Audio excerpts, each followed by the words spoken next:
The development of monumental stone architecture in Egypt, including the building of the pyramids, commenced during the early Third Dynasty, a period marked by political consolidation, economic centralization, and significant innovations in religious and funerary practices. The transition from mastaba construction to monumental stone pyramids was driven by both technological innovation and religious ideology. Central to this development was the Third Dynasty pharaoh Djoser, whose reign is traditionally dated to circa 2667 to 2648 BC. Djoser's mortuary complex at Saqqara represents the earliest example of large-scale stone construction in Egyptian history, demonstrating a significant departure from earlier mud brick techniques. The complex was conceived as a continuous architectural unit that integrated ceremonial spaces, courtyards, chapels, and subterranean burial chambers, indicating a sophisticated understanding of spatial planning and construction logistics. The decision to build in stone required innovations in quarrying, transport, and precise cutting techniques, as limestone blocks were extracted from local quarries, shaped with copper tools, and transported to the site using wooden sledges over prepared causeways. The architect credited with this transformation, Imhotep, held multiple official roles, including vizier, high priest, and chief architect. Imhotep's contributions represent both practical engineering advances and conceptual innovations in funerary architecture.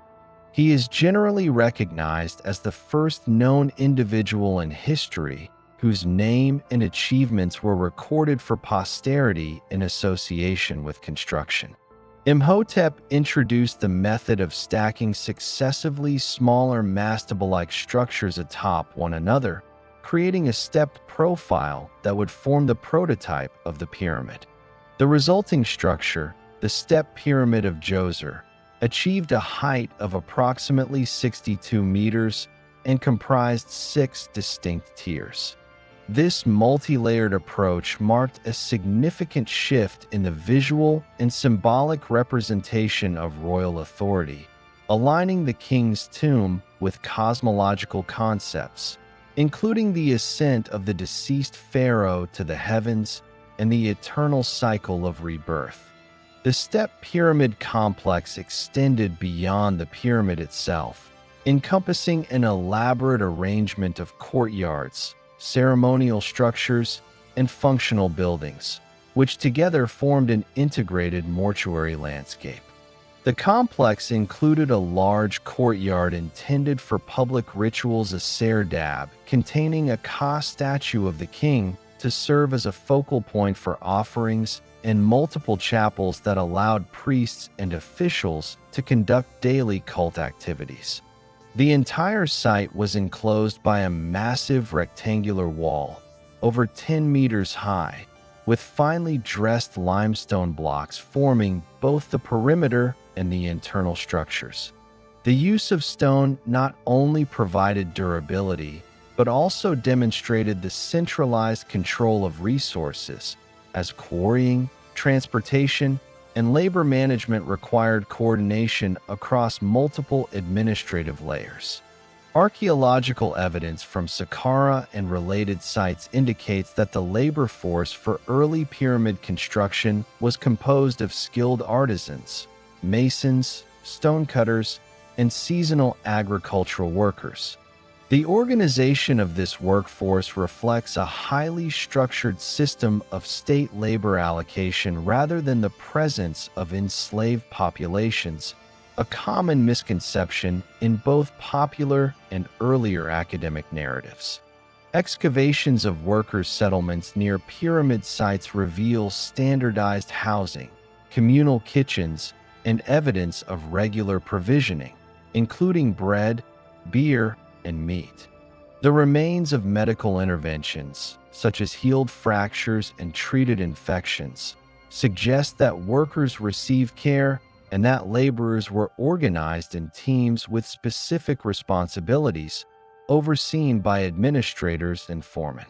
This level of organization enabled the transport and precise placement of large stone blocks, some weighing several tons, over distances of several kilometers, and ensured continuity of work through seasonal agricultural cycles when the Nile's inundation limited field labor. The architectural innovations of the early Third Dynasty also involved experimentation with alignment, orientation, and geometry.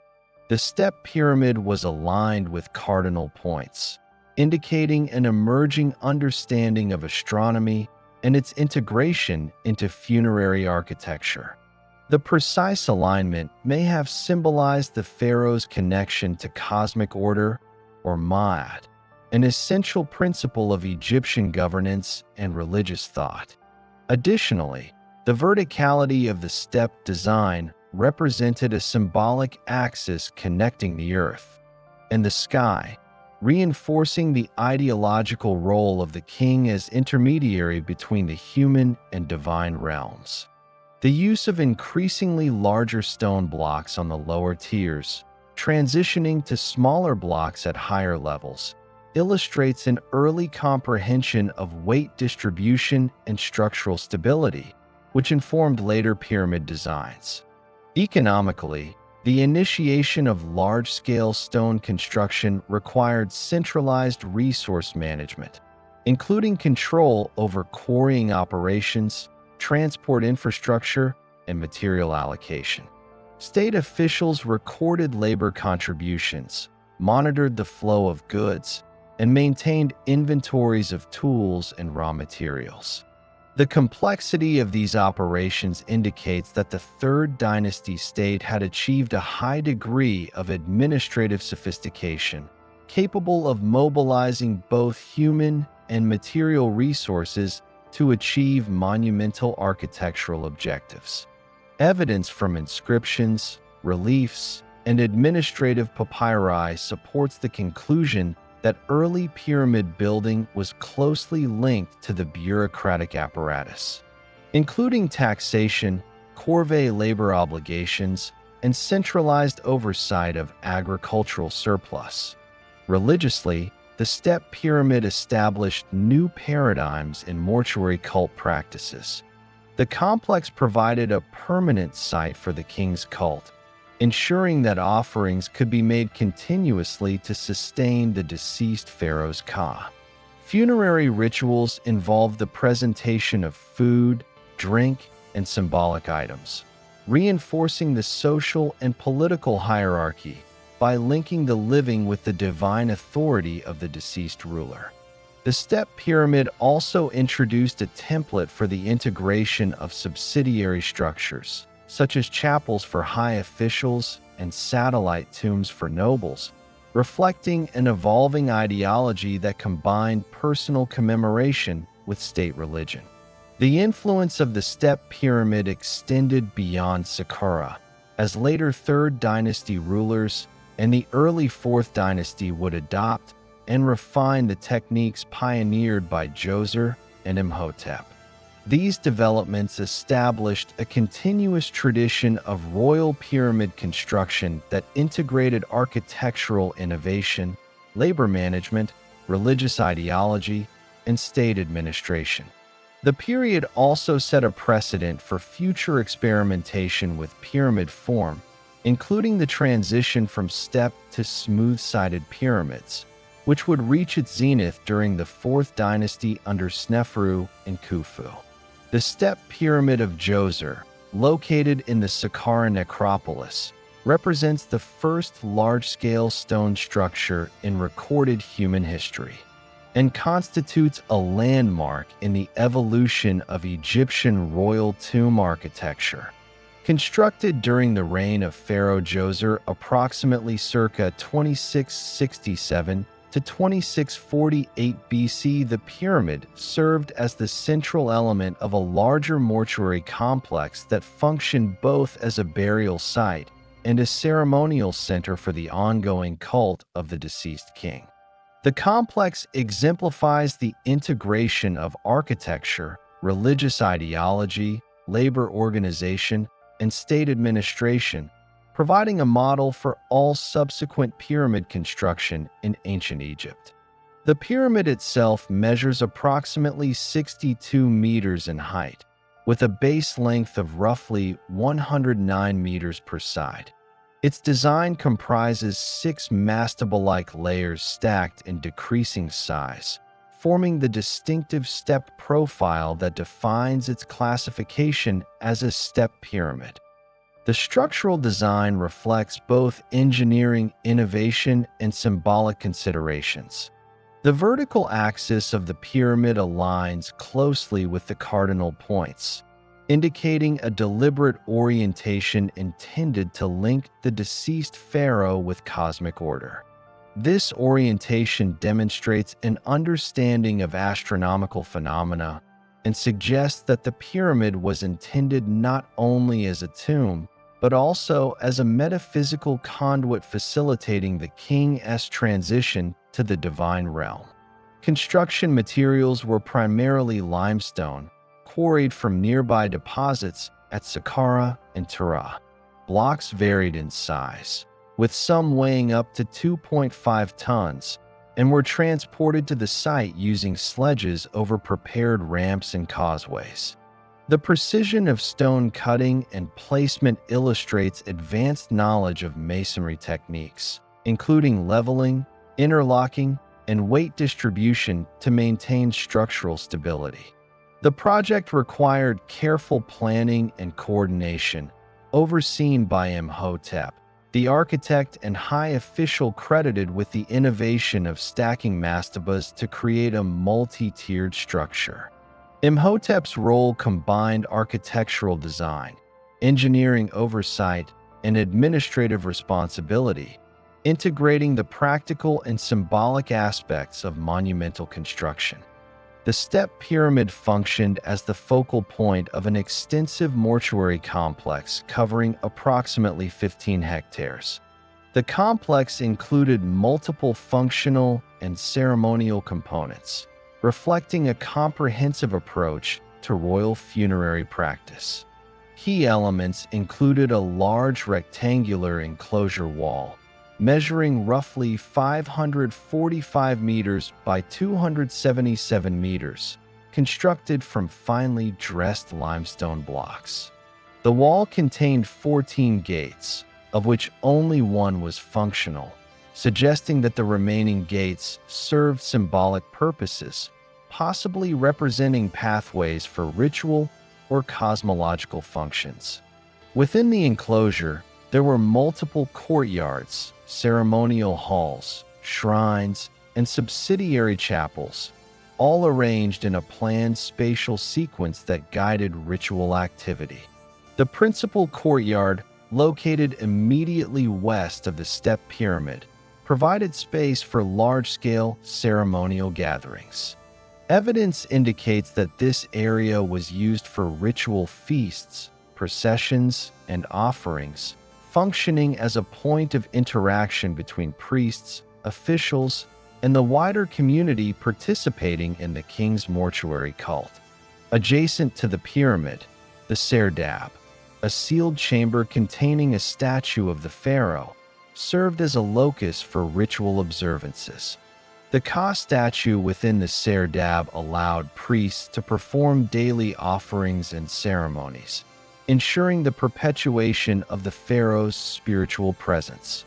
The complex also contained a series of underground galleries and chambers designed to house the burial of the king and, potentially, associated ritual objects. These subterranean passages required precise planning to avoid structural collapse, indicating early mastery of engineering principles in large-scale stone construction. Archaeological investigations at the site reveal the existence of organized labor settlements near the pyramid, providing insight into the workforce responsible for construction. These settlements housed skilled masons, stonecutters, carpenters, and other specialized workers, as well as seasonal laborers drawn from the agricultural population. Evidence includes standardized dwellings, storage facilities for provisions, and indications of routine medical care, such as treated fractures and healed injuries, demonstrating a structured approach to labor management. Daily rations consisted of bread, beer, and meat, reflecting state provisioning systems and confirming that laborers were compensated through sustenance rather than forced slavery. Work organization was hierarchical, with teams assigned specific tasks under the supervision of foremen and state officials, enabling continuous construction progress throughout the year. The surrounding complex also included functional structures such as magazines, workshops, and chapels dedicated to high officials and priests. Magazines stored materials required for construction and ritual use, including stone blocks, tools, and offerings. Workshops contained evidence of copper tool production, woodworking, and stone dressing, reflecting the specialized skills necessary to support pyramid construction and daily religious operations.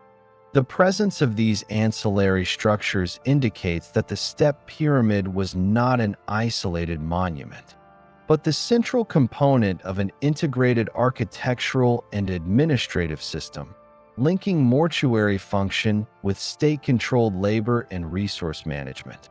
Ceremonially, the Step Pyramid and its surrounding complex illustrate an evolving religious ideology. The pyramid itself symbolized the pharaoh's ascent to the heavens and his union with the divine.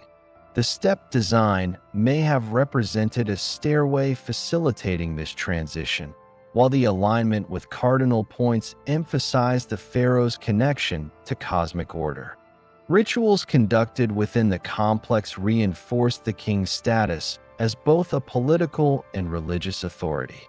The arrangement of chapels, courtyards, and subsidiary structures allowed for continuous offerings, emphasizing the integration of administrative control with religious practice. The construction of the pyramid and associated complex reflects a deliberate strategy to consolidate royal power, ensure the continuity of state-sponsored mortuary cults, and demonstrate technological capability. Engineering innovations in the Step Pyramid included the use of corbelling techniques to span interior chambers, the integration of multiple layers to distribute weight, and the creation of a complex network of subterranean galleries. These innovations provided the foundation for subsequent developments in pyramid construction, including smooth-sided pyramids and larger monumental projects in the Fourth Dynasty. The precision of construction, coupled with the use of stone rather than mud brick, allowed the structure to withstand millennia of environmental exposure, illustrating the technical sophistication achieved during the Third Dynasty. From an economic perspective, the Step Pyramid complex required a coordinated system for quarrying, transportation, and material management. Limestone blocks were cut, shaped, and transported from quarries using sledges and lubricated pathways, with labor rotation organized according to agricultural cycles.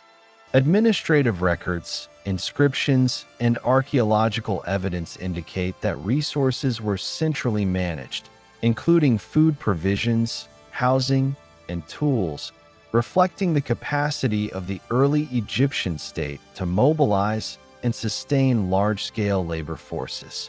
This administrative framework established precedents for workforce organization in later pyramid construction projects, including those at Giza. The Step Pyramid also established an architectural template that influenced subsequent Third Dynasty and early Fourth Dynasty pyramids. The integration of vertical design, ceremonial spaces, and complex subterranean networks became recurring features in royal tomb architecture. The emphasis on orientation, alignment, and symbolic geometry informed the planning of later pyramids, including the smooth-sided pyramids of Sneferu and the Great Pyramid of Khufu. The Step Pyramid's design demonstrates an early understanding of structural engineering principles, including weight distribution, stone jointing, and long-term durability, which were refined and expanded in later projects. The development of pyramid construction during the late Third Dynasty was closely linked to the consolidation of centralized political authority in ancient Egypt. By the time of Djoser and his successors, the Egyptian state had evolved into a highly organized bureaucracy capable of mobilizing substantial human and material resources for large-scale projects. The emergence of monumental stone architecture, particularly pyramids, depended on sophisticated administration, systematic labor organization, and a well-developed economic infrastructure. This period illustrates how political centralization, economic planning, and religious ideology converged to support sustained construction efforts.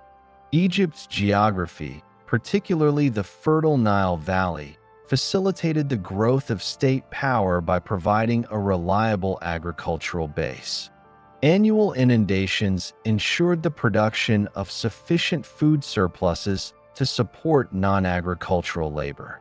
The pharaoh, as the supreme authority, exercised control over land distribution, taxation, and labor allocation, enabling the mobilization of seasonal laborers for public works during periods when fields were submerged.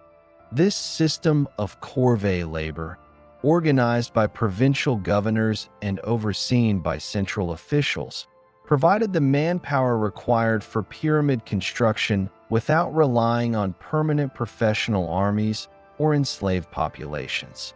Evidence from worker settlements indicates that participants were often well-provisioned, receiving rations of bread, beer, and meat, along with access to medical care, demonstrating the integration of social welfare measures within state-managed labor systems. The labor force for pyramid construction comprised multiple categories, each with defined roles and responsibilities.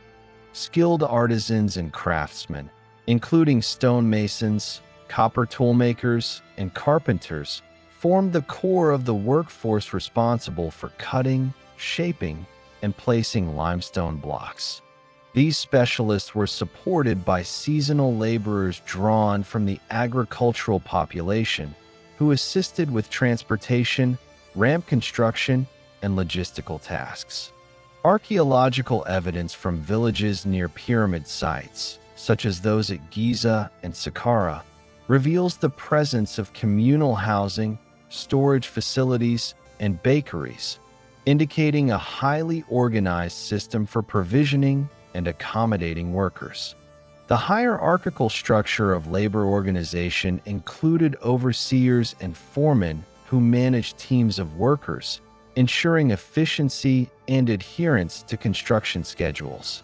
The scale and complexity of pyramid construction required the coordination of multiple support systems beyond labor alone. Quarrying operations supplied limestone, granite, and other materials essential for building, while transport networks facilitated the movement of heavy blocks from quarries to construction sites.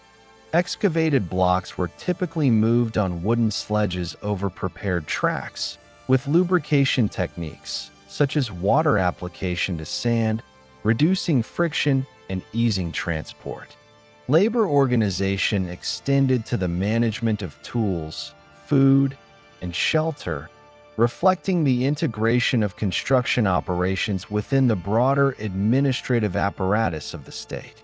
Administrative records, including inscriptions and reliefs, provide evidence of detailed oversight, documenting the allocation of resources and the responsibilities of individual officials in maintaining workflow and ensuring the timely completion of architectural projects. Centralized administration during the late Third Dynasty also included economic planning and resource management at regional and local levels. Provincial governors, known as nomarchs, were responsible for collecting taxes in the form of grain, livestock, and other goods, which were then allocated to state projects, including pyramid construction. This system ensured a steady supply of resources while reinforcing the authority of the central government. Additionally, labor contributions were often organized seasonally, taking advantage of the agricultural calendar to employ workers when farming activities were limited. The integration of regional governance into centralized planning illustrates how political authority directly facilitated the construction of monumental architecture. The expansion of state power is further reflected in the scale of pyramid complexes and their associated ceremonial and administrative structures. The Step Pyramid of Djoser and its surrounding complex served not only as a tomb, but also as a center for ongoing cult activity, administrative coordination, and resource management. Courtyards, chapels, and magazines were arranged to support daily rituals, while workshops and storage facilities enabled continuous production of necessary goods. This architectural integration reflects the dual function of pyramid complexes as both religious and administrative centers, linking mortuary practices to state authority. Subsequent Third Dynasty projects continued this pattern, with increasingly sophisticated layouts that accommodated larger labor forces and more complex logistical requirements. Workforce management also extended to healthcare, sustenance, and labor rotation. Archaeological evidence from worker villages indicates that medical care was available for injuries sustained during construction, including fractures and infections treated with splints and bandages. Rations were carefully managed, with bread, beer, and protein sources distributed systematically to maintain the health and productivity of laborers. Teams were organized according to skill and task, with specialized units responsible for stone dressing, transport, and placement, while less specialized workers handled auxiliary duties. This division of labor maximized efficiency and minimized construction delays, illustrating a methodical approach to workforce organization. The interaction between political authority and labor extended to religious ideology, which reinforced the legitimacy of state mobilization. Pyramid construction was framed as a sacred duty, linking the workforce to the divine authority of the pharaoh. The king was viewed as an intermediary between gods and humans, and participation in monumental building projects was presented as a contribution to both religious observance and the maintenance of cosmic order, or Ma'at. This ideological framework provided social cohesion, motivating workers through a combination of religious obligation and material sustenance. The integration of ideology and administration reflects the dual nature of pyramid building as both a practical and symbolic enterprise. Technological innovation during this period further enhanced the capacity of the state to organize large-scale construction. The development of ramps, counterweights, and lever systems allowed heavier blocks to be lifted and precisely positioned. Standardized block sizes facilitated efficient cutting, transport, and placement, reducing construction errors and maintaining structural stability. In addition, the use of survey instruments and rudimentary leveling techniques ensured alignment and consistency across large sites. These technological advances were closely tied to administrative oversight, as careful planning and record-keeping were necessary to coordinate labor, materials, and logistics across multiple construction zones. The expansion of state power also involved the standardization of architectural and construction practices.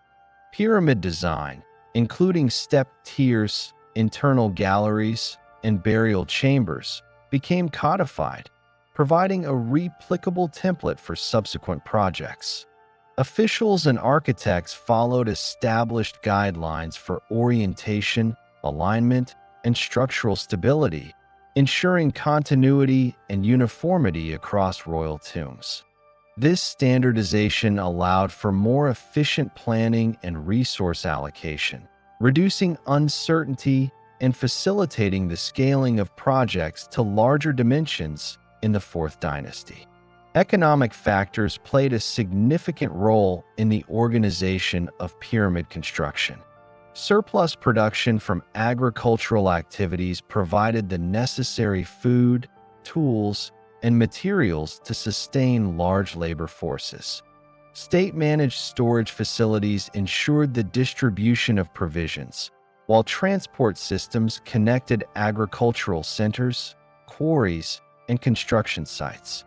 The integration of economic planning with labor organization enabled the state to maintain continuity of work throughout seasonal cycles and to respond to fluctuations in resource availability.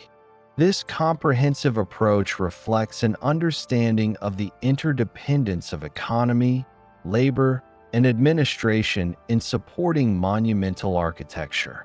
Evidence from inscriptions, administrative papyri, and archaeological remains suggests that the late Third Dynasty witnessed increasing sophistication in record-keeping and bureaucratic control. Officials documented the contributions of individual workers, monitored material usage, and coordinated deliveries from quarries and workshops. These administrative practices provided accountability, ensured efficiency, and facilitated long-term planning for projects spanning decades. The combination of centralized authority, bureaucratic oversight, and organized labor allowed the Egyptian state to undertake ambitious architectural programs that integrated technical, religious, and economic considerations. The interplay of labor, administration, and technology during this period established the foundation for the monumental construction achievements of the Fourth Dynasty. By consolidating political authority and integrating workforce organization with religious and ideological frameworks, the Egyptian state was able to achieve unprecedented scale and precision in pyramid construction. The lessons learned in the Third Dynasty, including the management of labor rotations, supply chains, and administrative oversight, directly informed the methods used to construct the pyramids at Mitam, Djoser, and Giza. The Fourth Dynasty of Ancient Egypt, which lasted approximately from c. 2613 BC to 2494 BC, marked a significant turning point in the evolution of pyramid construction. During this period, Egyptian architects transitioned from step pyramid designs to smooth-sided pyramids, establishing the form most commonly associated with the classic image of the Egyptian pyramid. This transition reflected both technological innovation and the consolidation of political and religious authority under a highly centralized state.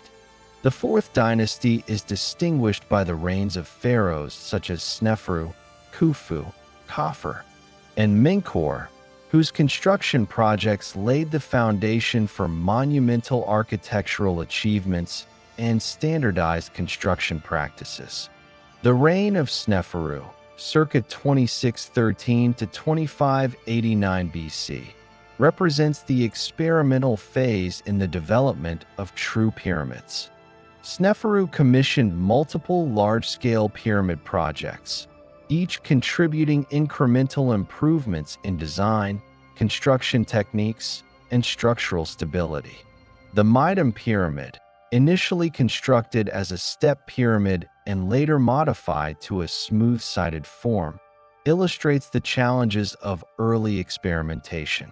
The upper layers of the pyramid collapsed in antiquity, indicating limitations in the understanding of weight distribution and the stresses induced by the conversion from a stepped to a smooth-sided profile. Archaeological investigation of Midam shows that the core consisted of locally quarried limestone blocks, while higher quality limestone casing was applied externally, emphasizing both aesthetic considerations and structural reinforcement. Following Midam, Sneferu constructed the bent pyramid at Djoser, which exhibits a distinct change in slope angle approximately 2/3 of the way up. The lower portion of the pyramid was built at an angle of approximately 54 degrees, while the upper portion was constructed at a reduced angle of 43 degrees. This alteration likely responded to structural instability observed during construction, reflecting a practical application of engineering problem solving. The bent pyramid demonstrates advances in quarrying, transport logistics, and labor management, as blocks weighing several tons were moved from nearby quarries to the construction site using sledges, ramps, and organized labor teams. Worker villages and provisioning systems indicate that Sneferu's projects relied on centralized state coordination, with detailed oversight of labor rotations, supply chains, and material storage. Sneferu's final pyramid project, the Red Pyramid at Djoser, represents the first fully successful smooth-sided pyramid. The pyramid rises approximately 105 meters and has a base length of roughly 220 meters per side. The design incorporated lessons learned from the Midam and bent pyramids, including improved weight distribution, stabilization techniques, and precise alignment with cardinal points. The Red Pyramid's internal layout features a central burial chamber accessed via descending passages, illustrating standardization in internal design that would be adopted in subsequent 4th Dynasty pyramids. The pyramid's casing of red limestone provided both durability and a visually distinct appearance, signifying royal authority and cosmic alignment.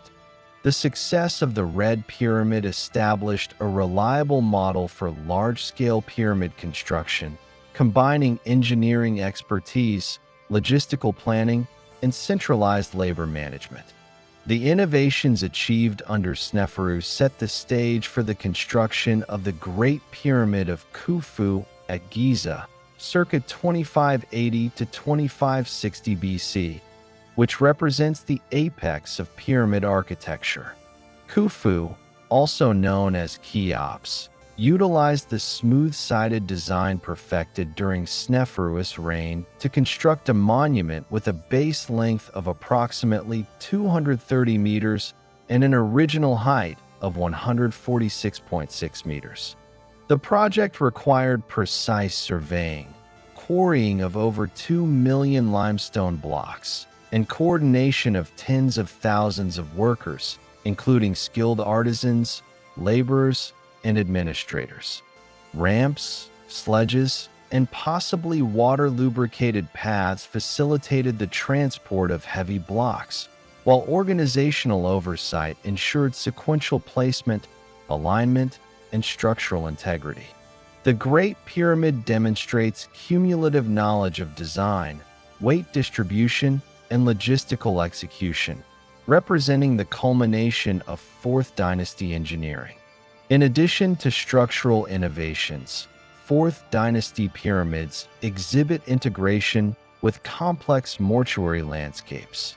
Pyramids were constructed within larger complexes that included temples, causeways, subsidiary pyramids, and ceremonial courtyards. These elements functioned in conjunction with the pharaoh's mortuary cult, reinforcing political legitimacy and religious authority. Temples adjacent to the pyramids facilitated offerings to the deceased king, while subsidiary pyramids housed queens or high officials, reflecting the social hierarchy and integration of state administration with religious practice. Causeways connected the pyramids to valley temples, enabling ceremonial processions and ritual observances, highlighting the interplay between architecture, state ritual, and religious ideology. Workforce organization during the Fourth Dynasty reflected significant advances over previous periods. Excavations of worker settlements near Djoser and Giza reveal that laborers were housed in standardized accommodations with access to communal kitchens, storage facilities, and medical care. Skilled artisans were supplemented by seasonal laborers drawn from the agricultural population during periods of Nile inundation. Teams were organized hierarchically under overseers, foremen, and state officials, ensuring coordination across multiple construction phases. Rations included bread, beer, and protein sources, and evidence of medical treatment indicates attention to worker welfare. Labor management during this period reflects a systematic approach, integrating resource allocation, task specialization, and administrative oversight, which allowed the completion of highly complex projects. Technological innovations in the Fourth Dynasty extended to quarrying, transport, and structural techniques. Limestone and granite blocks were extracted using copper tools and dolerite pounding stones, then transported using wooden sledges over leveled tracks. Ramp systems, including straight, zigzag, and possibly circular configurations, were employed to lift heavy stones into position. Internal chambers required corbelling techniques and precise alignment to distribute weight effectively, preventing structural collapse. The use of high-quality casing stones, precise leveling, and alignment with cardinal points demonstrates the integration of aesthetic, functional, and symbolic considerations into construction practices. Religious and ideological factors remained central to pyramid construction in the Fourth Dynasty. The smooth-sided pyramid was designed to facilitate the pharaoh's ascent to the heavens, symbolizing the connection between the king and the sun god Ra. The pyramid shape and alignment reinforced the notion of Ma'at, or cosmic order, while the scale of construction emphasized the pharaoh's authority and control over state resources. Mortuary complexes provided continuous sites for ritual observance, linking administrative capacity with religious practice. The incorporation of subsidiary pyramids, chapels, and ceremonial causeways further reinforced the ideological role of the pharaoh as intermediary between the divine and the human realms. The Fourth Dynasty also represents the refinement of architectural standardization. Pyramid cores, casing techniques, internal layouts, and subsidiary structures became codified, creating replicable templates for subsequent projects. This standardization allowed for efficient planning, reduced errors in construction, and facilitated the scaling of projects to greater dimensions. The combination of standardized methods, centralized labor management, and cumulative technical knowledge allowed Egyptian architects to achieve unprecedented precision and durability in monumental construction. Economic organization during the Fourth Dynasty supported these ambitious construction projects. Agricultural surplus from the Nile Valley sustained large labor forces, while state administration coordinated the supply of materials, provisions, and tools. Centralized oversight ensured efficient distribution of resources, while provincial governors contributed logistical support.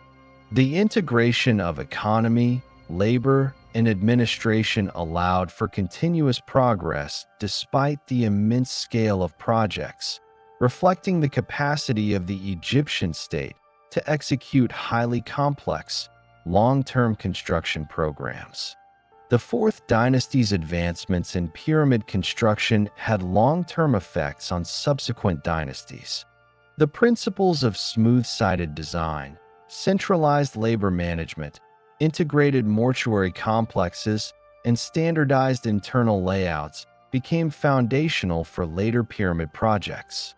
These innovations not only enabled larger structures, but also facilitated the systematic integration of political, religious, and economic functions within monumental architecture. Knowledge acquired during the Fourth Dynasty informed the construction of the Giza pyramids, including those of Khufu, Khafre, and Menkaure, ensuring the durability, scale, and symbolic coherence of these iconic monuments.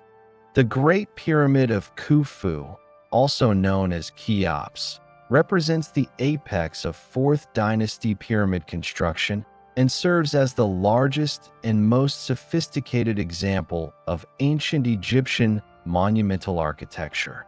Constructed at Giza on the west bank of the Nile, near present-day Cairo, it was commissioned by Pharaoh Khufu, who ruled approximately circa 2580 to 2560 BC.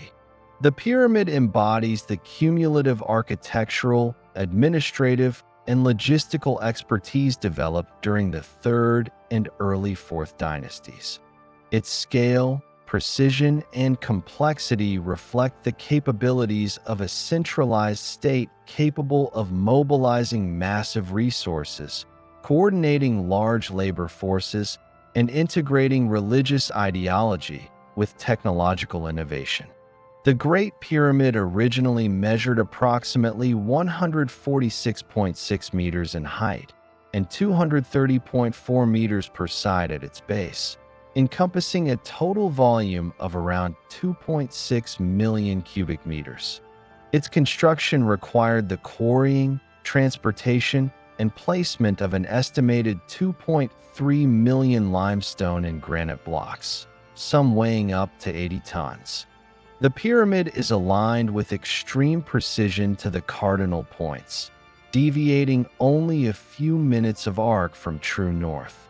This alignment reflects advanced surveying techniques, likely involving astronomical observations of circumpolar stars and the use of sighting instruments, demonstrating the integration of scientific knowledge with architectural planning. The internal layout of the Great Pyramid consists of multiple chambers and passageways, including the King's Chamber, Queen's Chamber, Grand Gallery, and descending and ascending passages, and relieving structures to distribute weight and prevent structural collapse. The Grand Gallery, with its precisely cut limestone blocks and corbelled ceiling, served as a central axis connecting the lower ascending passages to the upper chambers. The internal architecture demonstrates a sophisticated understanding of structural engineering, including load distribution, stress management, and precision fitting of large stones. Construction logistics required an extensive and highly organized workforce. Estimates suggest that the pyramid was built by a labor force of 20,000 to 30,000 workers at any given time, composed of skilled artisans, stonecutters, transporters, and seasonal laborers drawn from the agricultural population during periods of Nile inundation. Excavations of worker villages, particularly at Giza, reveal standardized housing, bakeries, breweries, and communal kitchens, as well as evidence of medical care for injuries sustained during construction. The provision of food, shelter, and healthcare illustrates that workers were state-supported rather than enslaved, challenging earlier assumptions that pyramid labor relied primarily on forced labor. Teams were organized hierarchically under overseers and foremen, ensuring efficient division of tasks and continuity of work. Quarrying operations were central to the construction process. Local limestone for the bulk of the pyramid was extracted from quarries on the Giza Plateau, while finer casing stones were transported from Tura and granite blocks for interior chambers from Aswan. Large blocks were moved using wooden sledges over prepared ramps, and experimental evidence suggests that sand may have been wetted to reduce friction, facilitating transport. Ramps were constructed in various configurations, including straight, zigzag, or spiral designs, allowing the incremental elevation of blocks as construction progressed. The coordination of material extraction, transportation, and placement required precise planning and administrative oversight, reflecting the complex integration of logistical and technical processes. The external casing of the Great Pyramid, originally composed of highly polished Tura limestone, created smooth, reflective surfaces that aligned with the sun's rays. This finish emphasized both aesthetic impact and symbolic function, reinforcing the pharaoh's association with divine authority and solar deities, particularly Ra. Although much of the casing was removed in later periods, the remaining core structure demonstrates remarkable precision, with blocks fitted to tolerances of mere centimeters. The integration of casing, core, and internal chambers illustrates the holistic approach to construction, where external and internal elements were designed as a coordinated system to ensure structural stability, visual effect, and symbolic meaning. The pyramid complex extended beyond the main structure, including the mortuary temple, valley temple, and causeway linking the two. The mortuary temple, located on the east side of the pyramid, provided a site for offerings, rituals, and daily worship, reinforcing the continuity of the pharaoh's mortuary cult. The valley temple, situated near the Nile, served as the arrival point for ritual processions and the transportation of the pharaoh's body. The causeway connecting the valley temple to the pyramid temple facilitated ceremonial activities and allowed the movement of materials during construction. The integration of these elements demonstrates the comprehensive planning of Fourth Dynasty complexes, where architectural design, ritual function, and logistical requirements were interdependent. Religious ideology was central to the design and function of the Great Pyramid. The structure was conceived not merely as a tomb, but as a cosmological symbol, representing the pharaoh's divine role and his ascent to the heavens. The alignment with cardinal points, the proportional relationships among dimensions, and the internal chamber's orientation reflect deliberate integration of celestial and religious concepts. The pyramids served as a physical and symbolic nexus connecting the king, the state, and the cosmos, emphasizing the ideological role of monumental architecture in legitimizing royal authority. Administrative and economic organization played a critical role in supporting construction. Centralized records documented labor assignments, material requisitions, and progress monitoring. Provincial officials provided additional labor and resources, while state granaries and storage facilities ensured the consistent supply of food, tools, and construction materials.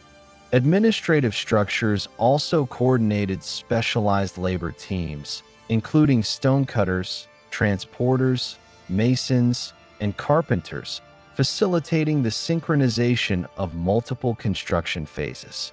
The integration of bureaucratic management, technical expertise, and logistical planning was essential to achieve the scale, precision, and completion of the Great Pyramid within the estimated 2 decades of construction. Technological developments during the Great Pyramid project reflect cumulative knowledge from previous dynasties. Techniques for lifting and positioning massive stones, the use of corbelling to reduce internal stress, and precise leveling of the base demonstrate advanced engineering principles. Surveying methods likely included gnomons, plumb bobs, leveling instruments, and astronomical observations to achieve orientation with cardinal points and align the pyramid to celestial features. The combination of material selection, block cutting, transport techniques, and structural design represents a sophisticated integration of applied science, empirical experimentation, and centralized planning. The Great Pyramids construction also influenced subsequent architectural projects in Egypt. Its size, precision, and internal complexity became the standard against which later pyramids were measured. The success of Khufu's project established technical benchmarks for stone cutting, alignment, and internal planning. Fourth Dynasty successors, including Khafre and Menkaure, incorporated these methods into their own pyramid complexes at Giza, further refining techniques while scaling dimensions according to available resources and political priorities. This continuity ensured that knowledge of large-scale construction remained institutionalized within the Egyptian state. Evidence from worker villages and burial sites associated with the Giza Plateau indicates that the workforce included permanent artisans and seasonal laborers, reflecting an organized approach to human resource management.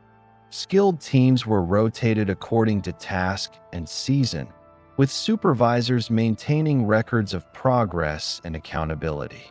Provisioning systems included the storage and distribution of food, beverages, and tools, while medical evidence shows that injuries were treated and workers' health was monitored. This structured approach ensured sustained labor output and allowed construction to progress steadily despite the project's immense scale and duration. The Great Pyramid exemplifies the integration of architectural, administrative, and religious considerations in Egyptian monumental construction. Its structural innovations, including precise leveling, weight distribution strategies, and internal chamber design, reflect engineering expertise informed by empirical observation and iterative experimentation. Administrative organization ensured labor efficiency, resource allocation, and logistical coordination, enabling the construction of one of the largest human-made structures in history. Religious ideology was expressed through orientation, scale, and symbolic features, reinforcing the pharaoh's authority and the role of the state in maintaining cosmic order. Khafre, also known as Chephren, ruled during the Fourth Dynasty of Ancient Egypt approximately circa 2558 to 2532 BC. His reign is distinguished by the continuation and refinement of large-scale pyramid construction at the Giza Plateau, building upon the architectural and logistical achievements of his predecessor, Khufu. Khafre's pyramid complex, located adjacent to the Great Pyramid, exemplifies the integration of monumental architecture, religious symbolism, and administrative organization. The complex also includes the Great Sphinx, a carved limestone statue that serves as both a protective and symbolic feature within the necropolis, illustrating the interconnection of royal authority, religious ideology, and state infrastructure in Fourth Dynasty Egypt. The Pyramid of Khafre rises approximately 136.4 meters in height, with a base length of 215.5 meters per side. Its construction demonstrates both continuity with and modification of techniques developed during Khufu's reign. The core is composed of locally quarried limestone blocks, arranged in horizontal layers with an average height of approximately 1.5 meters per course. Higher quality Tura limestone casing, now largely removed, originally covered the exterior, creating smooth sides similar to those of the Great Pyramid. Alignment with the cardinal points was achieved with similar precision, reflecting the application of surveying and astronomical techniques, likely involving circumpolar star observations and plumbline instruments. Internally, Khafre's pyramid incorporates a descending passage leading to the burial chamber, which is carved from limestone and contains a sarcophagus. The internal design is simpler than that of Khufu's pyramid, reflecting a reduced scale and slightly less complex arrangement of chambers. Nevertheless, it demonstrates continued mastery of corbelling techniques to prevent roof collapse and precise alignment for structural integrity. The pyramid's design allowed for the safe deposition of the pharaoh's body and accompanying grave goods while ensuring the stability of the monumental structure over millennia. The Khafre complex also included a mortuary temple at the eastern base of the pyramid, a valley temple near the Nile, and a processional causeway connecting the two. The mortuary temple served as the site for ongoing rituals, offerings, and ceremonies associated with the king's cult, emphasizing the relationship between royal authority and religious observance. The Valley Temple, constructed from massive blocks of limestone and granite, facilitated the preparation of the pharaoh's body for interment and served as a ceremonial arrival point for processions. The causeway, approximately 494 meters in length, linked the Valley Temple to the Pyramid Temple, providing a pathway for both practical transport of materials and ritual processions, demonstrating the integration of logistical and ceremonial functions. Workforce organization during Khafre's construction reflects continuity with the practices established under Khufu. Archaeological evidence from Giza worker villages, including remains of housing, bakeries, breweries, and communal kitchens, indicates that skilled artisans, laborers, and supervisors were accommodated and provisioned systematically. Teams were assigned to specific tasks, including stone quarrying, transport, cutting, and placement, with hierarchical oversight ensuring coordination and efficiency. Seasonal laborers, drawn from the agricultural population during the Nile's inundation, supplemented the core workforce, allowing the state to mobilize sufficient manpower without resorting to forced enslavement. Daily rations of bread, beer, and meat, as well as medical care for injuries, reflect structured labor management practices. Khafre's pyramid was constructed using a combination of local limestone for the core, Tara limestone for casing, and granite for interior structural elements, particularly in the burial chamber and passages. Quarrying operations involve copper chisels and dolerite pounding stones to extract blocks, which were then transported on wooden sledges over prepared paths. Ramps, possibly straight or zigzagging, facilitated the lifting of stones to successive courses, demonstrating the application of knowledge gained from prior construction projects. The integration of engineering, logistics, and labor organization allowed the construction of a pyramid that, while slightly smaller than Khufu's, maintained precision, durability, and symbolic significance. The Great Sphinx, located southeast of Khafre's pyramid, is carved from a single limestone outcrop and measures approximately 73 meters in length, 19 meters in width, and 20 meters in height. The statue depicts a recumbent lion with a human head, traditionally associated with Pharaoh Khafre, although the attribution remains debated among Egyptologists.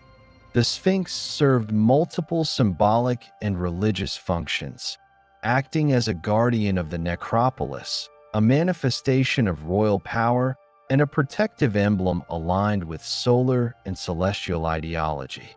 Its location, orientation, and scale demonstrate deliberate integration within the pyramid complex, reinforcing the ideological link between the king, his mortuary cult, and the cosmic order.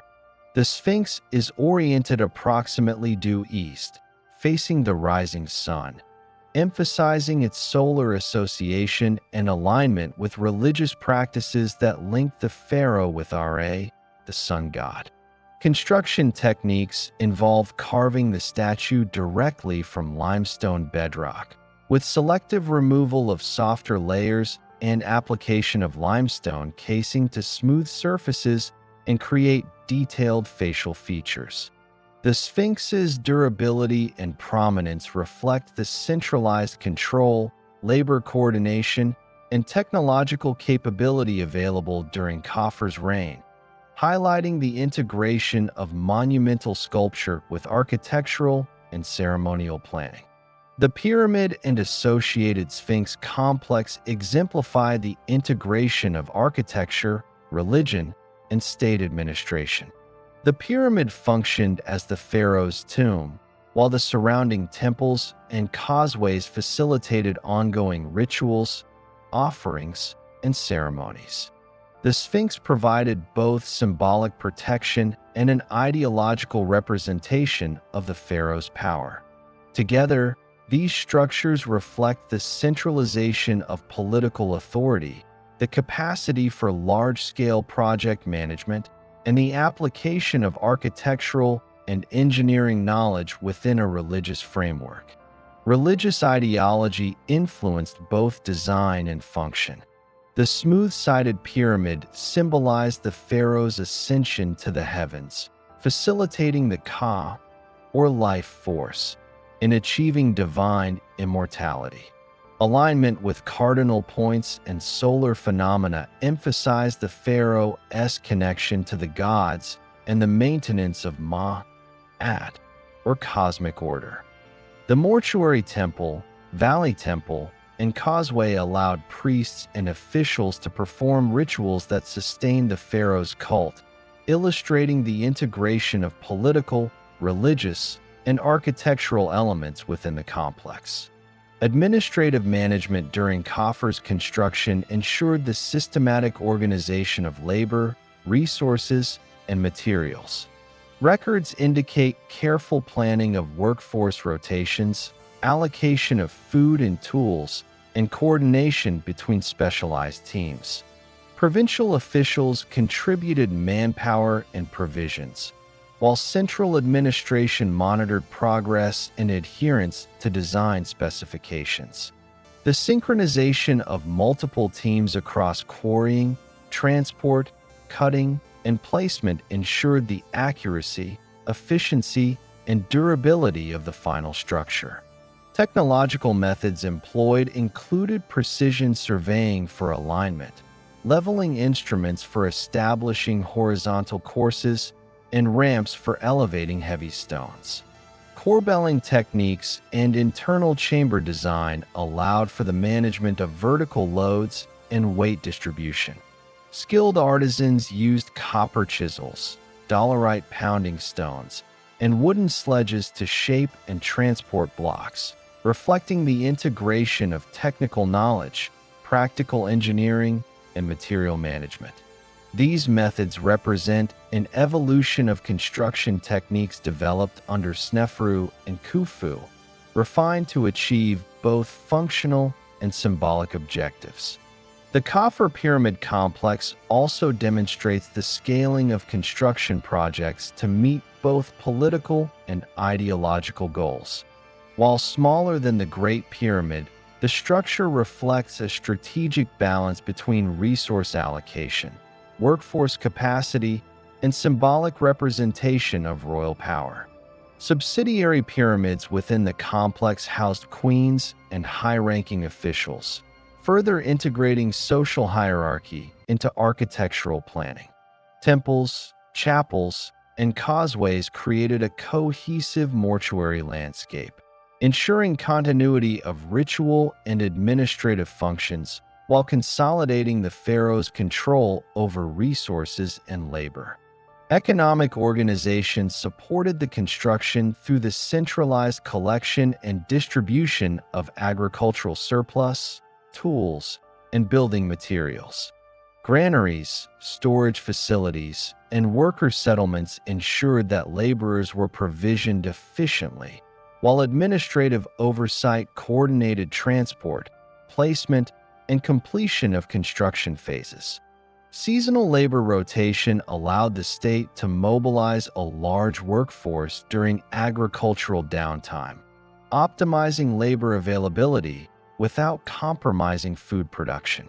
This integration of economy, labor, and administration enabled sustained progress on monumental projects over multiple decades. The architectural and organizational principles of the Fourth Dynasty, exemplified in Khufu's pyramid and Sphinx complex, established enduring models for subsequent projects. Smooth-sided pyramid design, integration of temples and causeways, alignment with celestial phenomena, and hierarchical workforce management became standardized practices for later dynastic construction. The combination of technical expertise, administrative control, and religious symbolism ensured the durability, scale, and significance of monumental architecture, reinforcing the pharaoh's authority and maintaining continuity of the state ideology. Menkaure, also known as Mykerinos, ruled Egypt during the Fourth Dynasty approximately circa 2532 to 2503 BC. His reign is notable for the construction of the smallest of the three major pyramids at Giza, following the monumental achievements of Khufu and Khufu. The Pyramid of Menkaure demonstrates continuity in architectural planning, workforce organization, and mortuary complex design, while reflecting adaptations in scale, material usage, and construction strategy. Although reduced in size, the pyramid exhibits a high degree of craftsmanship and integration with subsidiary structures, highlighting the enduring organizational capabilities and religious ideology of the Fourth Dynasty. The Pyramid of Menkaure originally measured approximately 65 meters in height, with a base length of roughly 102 meters per side. Its core structure utilized local limestone blocks, while higher quality granite, primarily from Aswan, was used in the construction of the lower courses, casing, and the internal chambers. The pyramid was aligned with the cardinal points, maintaining precision similar to that of the larger pyramids, with deviations of only a few arc minutes from true north. This alignment indicates the continued application of surveying techniques involving astronomical observation, leveling instruments, and possibly plumb lines, ensuring structural consistency across the Giza Plateau. Internally, Menkaure's pyramid features a series of chambers, including a main burial chamber constructed from granite, a corridor, and subsidiary rooms. Corbelling techniques were applied to distribute vertical loads above chambers, ensuring structural integrity. The internal architecture is simpler and more compact than that of Khufu or Khufu, reflecting adaptations to reduce scale while maintaining functional and ceremonial purposes. The placement of sarcophagi and ceremonial objects within the burial chamber illustrates adherence to ritual requirements and the integration of mortuary practices with architectural design.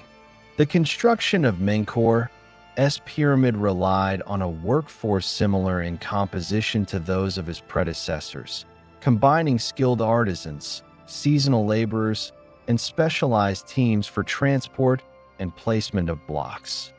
Worker villages excavated near the pyramid site reveal communal housing, bakeries, breweries, storage facilities, and medical treatment areas, indicating a systematic approach to labor provisioning and welfare. Teams were organized under overseers and foremen, who coordinated specific tasks such as stone cutting, transport, placement, and finishing. Seasonal labor rotation, synchronized with the agricultural calendar and Nile inundation, allowed efficient mobilization of human resources without disrupting local food production. Material procurement for Menkaur's pyramid involved both local and long-distance sources. Limestone was quarried on the Giza Plateau for core construction, while granite used for the burial chamber and lower casing courses was transported from Aswan, approximately 800 kilometers to the south.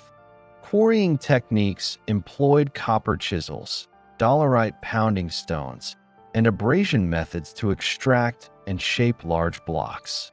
Transportation utilized wooden sledges on leveled paths, with water possibly applied to sand to reduce friction. Ramps, straight or inclined, enabled the gradual elevation of blocks, demonstrating adaptation of previously refined techniques to smaller-scale construction while ensuring precision and structural stability. The Pyramid of Menkaur was integrated within a comprehensive mortuary complex, including a valley temple, a causeway, and a mortuary temple adjacent to the pyramid. The mortuary temple functioned as a site for offerings, ritual activities, and maintenance of the king's cult. The valley temple, located closer to the Nile, facilitated ceremonial processions and the preparation of the pharaoh's body for burial. The causeway linking the valley and mortuary temples allowed the movement of materials, priests, and participants during ritual activities. Subsidiary pyramids within the complex housed queens or high officials, reinforcing the social hierarchy and integration of political and religious functions within architectural planning. Religious and ideological considerations shaped both design and placement. The pyramid's orientation with cardinal points, alignment of internal chambers, and use of durable materials reflect the continued emphasis on cosmic order, divine kingship, and the pharaoh's connection to solar deities. Smooth casing stones, originally polished and reflective, symbolized the pharaoh's ascension and divine authority. The pyramid's integration with temples, causeways, and subsidiary structures maintained the continuity of ritual functions, ensuring that the pharaoh's ka, or life force, was sustained through offerings and ceremonies. These ideological principles influenced both construction methodology and the organization of labor and materials. Technological innovations employed during Menkaur's construction were adaptations of methods refined during Khufu and Khafre's reigns. Precision leveling of the base, corbelling to support internal chambers, and the use of ramps for lifting blocks demonstrate an ongoing application of advanced engineering principles. Skilled artisans executed precise stone cutting and fitting, achieving tight tolerances that ensured stability and durability. Granite elements required specialized techniques for extraction, transport, and placement, reflecting the state's capacity to coordinate complex logistical operations over long distances. Workforce management continued to reflect a hierarchically structured approach. Teams were divided according to skill, task, and seasonal availability, supervised by foremen and overseen by higher-level officials responsible for coordination and record-keeping.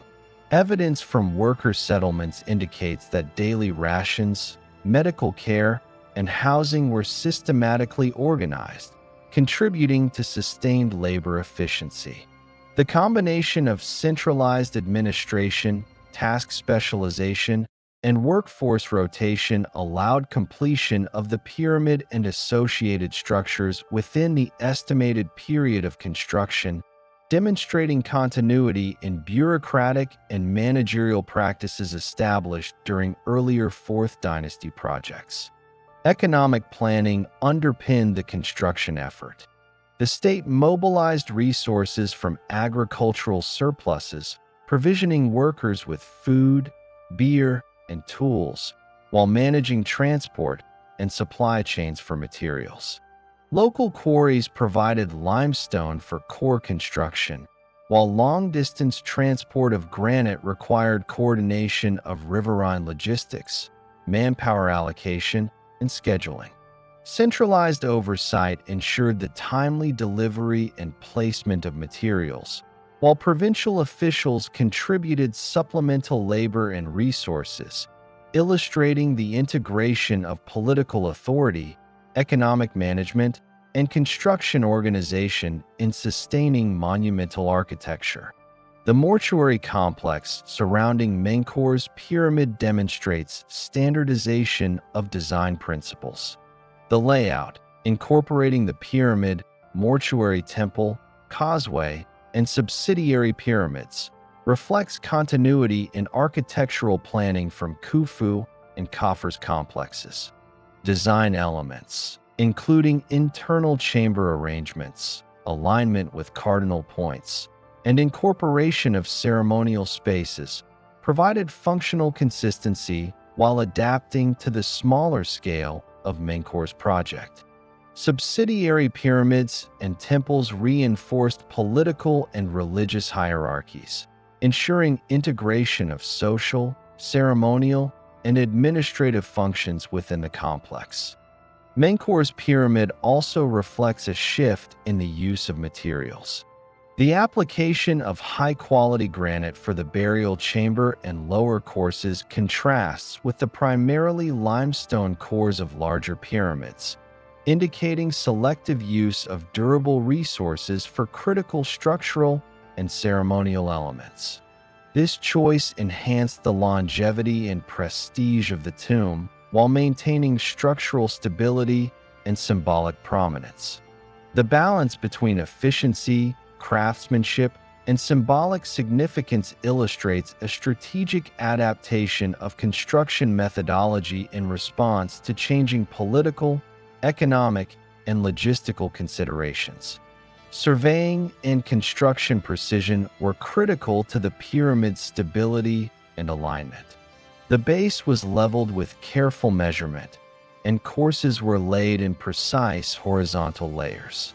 Internal chambers were oriented to maintain weight distribution and structural integrity, while external casing stones ensured a uniform appearance.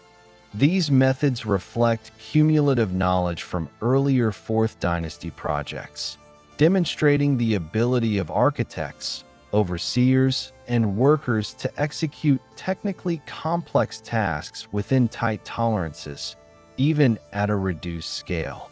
Labor organization and workforce coordination remained essential for project completion.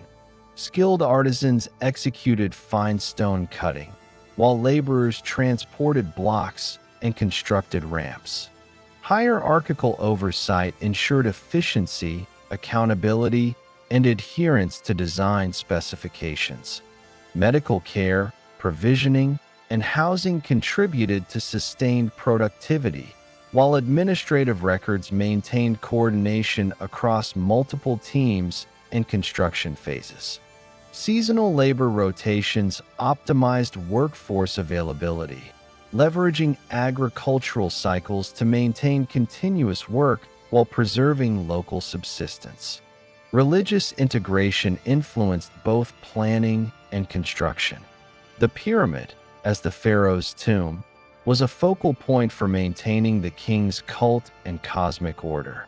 Orientation, internal chamber placement, and material selection reinforced symbolic and functional purposes. Mortuary temples provided sites for offerings, while causeways and subsidiary structures facilitated rituals. The alignment with celestial bodies, cardinal points, and solar phenomena ensured consistency with ideological principles established during previous 4th Dynasty projects, maintaining continuity in religious expression through architectural design. The completion of Menkaur's pyramid illustrates the consolidation of techniques, materials, and workforce management practices established during the 4th Dynasty. Despite its smaller size, The pyramid demonstrates high-quality craftsmanship, precise alignment, and structural durability. Mortuary complexes, subsidiary pyramids, and associated temples reflect integration of social hierarchy, religious ritual, and political authority. The project exemplifies the continued capacity of the Egyptian state to mobilize labor, coordinate resources, and execute technically demanding construction within a cohesive administrative and ideological framework. Menkaur's pyramid set precedents for subsequent pyramid construction in later periods. The selective use of granite, refinement of workforce organization, and integration of mortuary and ceremonial complexes provided models for Middle Kingdom and New Kingdom projects. Techniques developed for quarrying, transport, precise leveling, and corbelling were retained and adapted, ensuring continuity in architectural knowledge and construction practices. The pyramid's design reinforced the pharaoh's divine authority and maintained the tradition of monumental construction established during the Fourth Dynasty, even as political, economic, and logistical considerations influenced the scale of the project. The Fifth Dynasty of Ancient Egypt, spanning approximately circa 2494 to 2345 BC, represents a period of political consolidation, religious development, and administrative refinement following the peak of pyramid construction at Giza under the Fourth Dynasty. Fifth Dynasty pharaohs, including Userkaf, Sahur, Neferurker, Shepsker, Neferfra, Muser, and Menkaure, introduced modifications to pyramid design, construction methodology, and the broader mortuary complex that reflect shifts in religious ideology and administrative priorities. While the monumental scale of Fourth Dynasty pyramids diminished during this period, the integration of solar worship, changes in burial practices, and increased bureaucratic oversight characterized the architectural and societal framework of pyramid construction.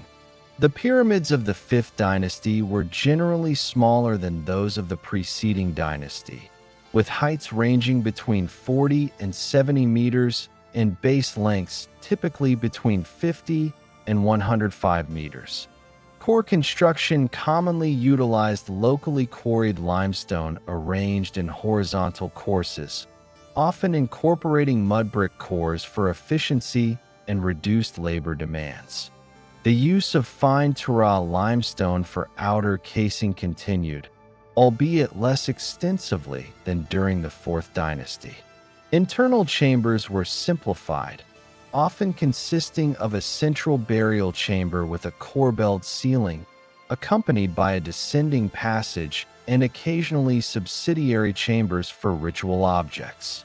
The simplification in internal architecture reflected both economic considerations and changing religious emphases, particularly the increasing focus on solar worship and the pharaoh's relationship to the sun god Ra.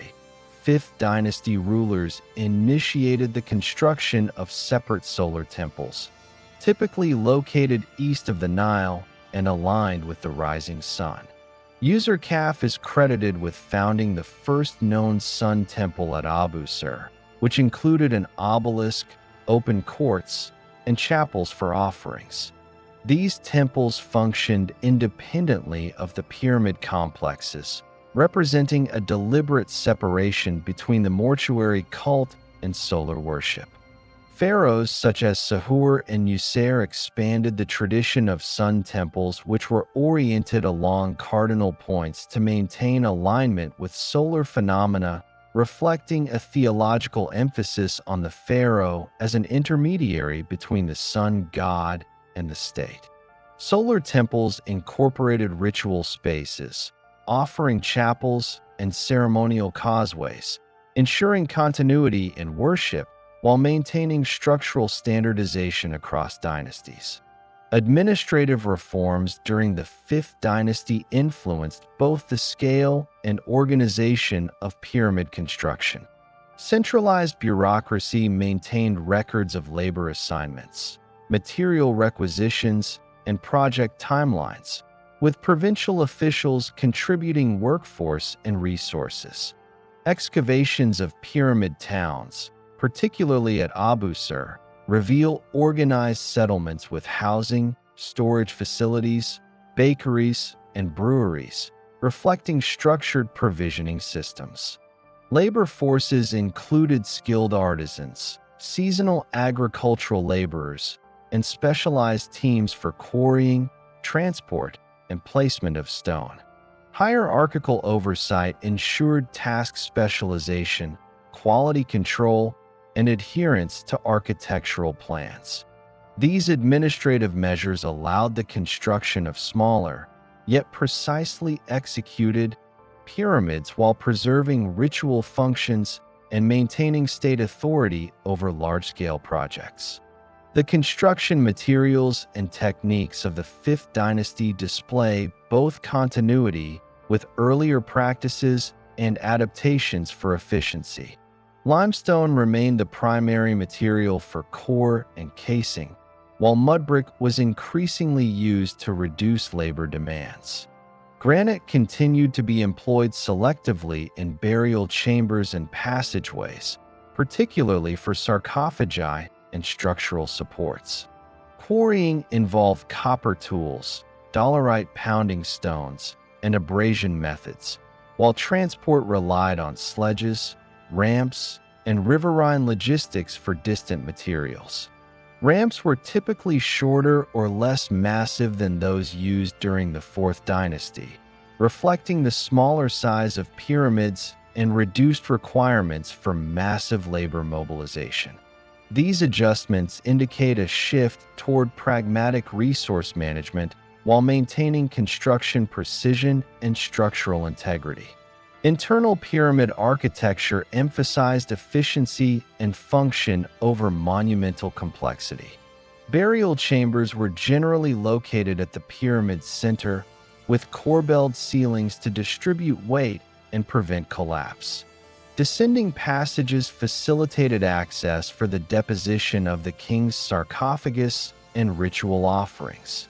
Subsidiary chambers, if present, served as repositories for ritual objects or minor burials. Construction precision remained high, with tight-fitting stones, aligned courses, and attention to orientation reflecting the continued application of surveying and engineering techniques inherited from 4th dynasty practices. Despite reduced size, these pyramids maintained symbolic and functional significance within the mortuary landscape. The integration of religious ideology into 5th dynasty pyramid complexes reflects the increasing prominence of solar worship. Pyramids were often associated with sun temples, and the orientation of causeways, mortuary temples, and subsidiary structures emphasized solar alignment. Hieroglyphic inscriptions and pyramid texts, which emerged toward the end of the dynasty, reinforced the connection between the pharaoh, the afterlife, and divine authority. These texts included spells, invocations, and guidance for the king's journey to the afterlife, illustrating the evolving religious context in which pyramid construction operated. The shift from monumental mass to symbolic and ritual function demonstrates the changing role of pyramids in expressing royal power and maintaining cosmic order. Mortuary temples adjacent to pyramids became central to ritual activity. These temples facilitated offerings, ceremonies, and maintenance of the king's cult. The architectural layout typically included an entrance hall, an open court, offering chapels, and storage rooms for ritual objects and provisions. Temple construction often utilized limestone and mud brick, with granite elements incorporated for altars, doorways, and sarcophagi. The integration of mortuary temples with causeways connecting valley temples ensured continuity of ritual processions and adherence to established ceremonial protocols. Causeways were often roofed or partially enclosed, providing protected pathways for priests and ritual participants while reinforcing symbolic links between the pharaoh, his mortuary complex, and the natural environment. Subsidiary pyramids were commonly built for queens, high-ranking officials, or royal family members. These smaller pyramids, often constructed of mud brick with limestone casing, were aligned in relation to the main pyramid and incorporated miniature mortuary temples. The placement of subsidiary pyramids reinforced social hierarchy and continuity of ritual practices within the royal necropolis. The architectural relationship between main pyramids, subsidiary structures, and solar temples illustrates the Fifth Dynasty's comprehensive approach to mortuary and religious planning, integrating ideological, administrative, and practical considerations. Labor management remained a crucial factor in construction efficiency. Seasonal workers, particularly farmers from surrounding regions, supplemented permanent skilled teams. Housing, food provision, and medical care were systematically organized, as evidenced by worker settlements at Abu Sir and Saqqara. Hierarchical oversight ensured specialization in tasks such as stone cutting, transport, placement, and finishing, maintaining quality standards across all phases of construction. The combination of permanent artisans and rotational laborers enabled the state to execute pyramid projects of moderate scale without overextending resources or disrupting agricultural production. The economic framework supporting pyramid construction during the Fifth Dynasty was closely tied to centralized control over land, labor, and agricultural surplus.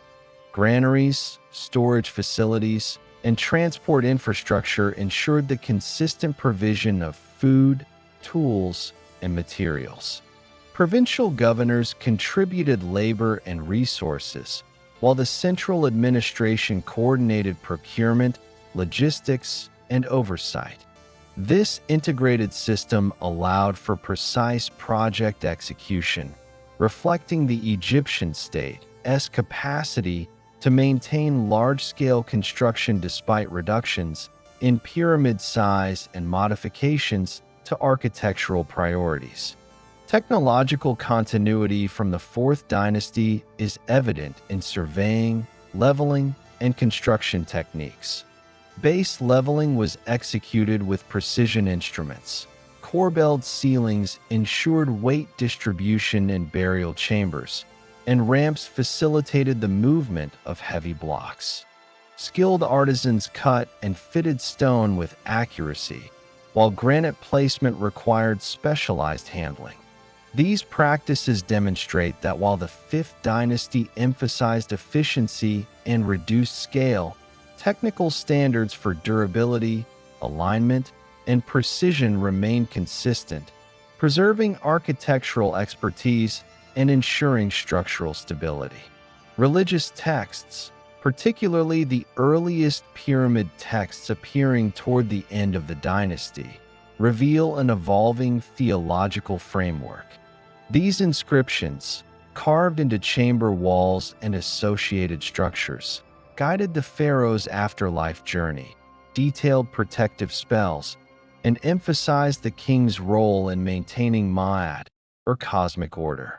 The integration of texts with architectural design illustrates the inseparability of religious, architectural, and administrative planning in Fifth Dynasty pyramid projects. Pyramids function not only as tombs, but as instruments of ideology, reinforcing divine kingship and state authority. The Sixth Dynasty of Ancient Egypt, spanning approximately circa 2345 to 2181 BC, represents the final phase of the Old Kingdom and the culmination of pyramid construction traditions established during the 4th and 5th dynasties. Rulers of this period, including Teti, Userkare, Pepi I, Merenra I, and Pepi II, presided over a period marked by increasing centralization of administration, evolving religious practices, and gradual socioeconomic stress that ultimately influenced the scale, design, and quality of royal pyramids. While pyramid construction continued, the structures became progressively smaller, less complex, and less stable, reflecting both practical and ideological adaptations to emerging political and economic realities. Pyramids built during the 6th dynasty were generally smaller than those of the 5th dynasty, with heights commonly ranging between 40 and 60 meters and base lengths from approximately 40 to 90 meters. Core construction typically employed locally quarried limestone arranged in horizontal courses, while outer casing stones were limited in extent, frequently utilizing lower-quality limestone. Some pyramids incorporated mud brick cores to reduce construction time and labor requirements, signaling a shift from the monumental scale and precision of 4th dynasty projects. Despite reduced size, alignment with the cardinal points was maintained, indicating continued application of astronomical and surveying knowledge for symbolic, structural, and ritual purposes. The internal architecture of 6th dynasty pyramids reflected simplification. Burial chambers, often constructed from limestone or granite, were smaller and sometimes lacked the corbelled ceilings typical of earlier designs. Descending and ascending passages were narrower, and subsidiary chambers were minimal or absent. Sarcophagi, sometimes made of granite, were centrally located to accommodate burial rituals, while walls occasionally featured early forms of pyramid texts, particularly during the reigns of Pepi I and Pepi II. These inscriptions contained spells, prayers, and guidance for the pharaoh's journey in the afterlife, emphasizing continuity in religious ideology despite changes in pyramid scale and construction quality. The reign of Pepi I, circa 2332 to 2283 BC, exemplifies the evolving pyramid construction approach. His pyramid, located at Saqqara, included a mortuary temple, causeway, and subsidiary structures, yet it was smaller and structurally less robust than predecessors from the 4th dynasty. Despite the reduction in scale, administrative records and archaeological evidence indicate continued central oversight of construction activities, workforce organization, and logistical management. Skilled artisans, seasonal laborers, and specialized teams were deployed systematically, and evidence from nearby worker settlements suggests the state continued to provide housing, food, and medical care. However, signs of economic strain, such as reduced use of high-quality materials and simplified construction techniques, are evident, indicating that resource limitations were beginning to influence project execution. Merenra I, circa 2283 to 2278 BC, continued pyramid construction within these constraints. His pyramid complex demonstrates a focus on administrative efficiency rather than monumental scale. Core construction relied heavily on local limestone and mud brick, with limited use of high-quality casing stones. Internal chamber design was simplified and architectural embellishments were reduced. Mortuary temples, while functional, were smaller and constructed with fewer durable materials. This approach reflects both adaptation to reduce state resources and the continued prioritization of religious and administrative functions over purely monumental objectives. Pepi II, who ascended the throne as a child and reigned for approximately 94 years, presided over the final major pyramids of the Old Kingdom, including his own at Saqqara. His reign is marked by extreme longevity, which had significant implications for administrative continuity, resource allocation, and pyramid construction.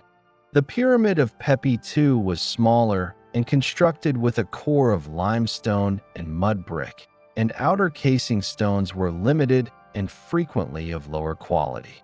The internal architecture included a central burial chamber and a descending passage, but core belling and structural reinforcement were minimal, resulting in reduced long-term stability compared to earlier pyramids.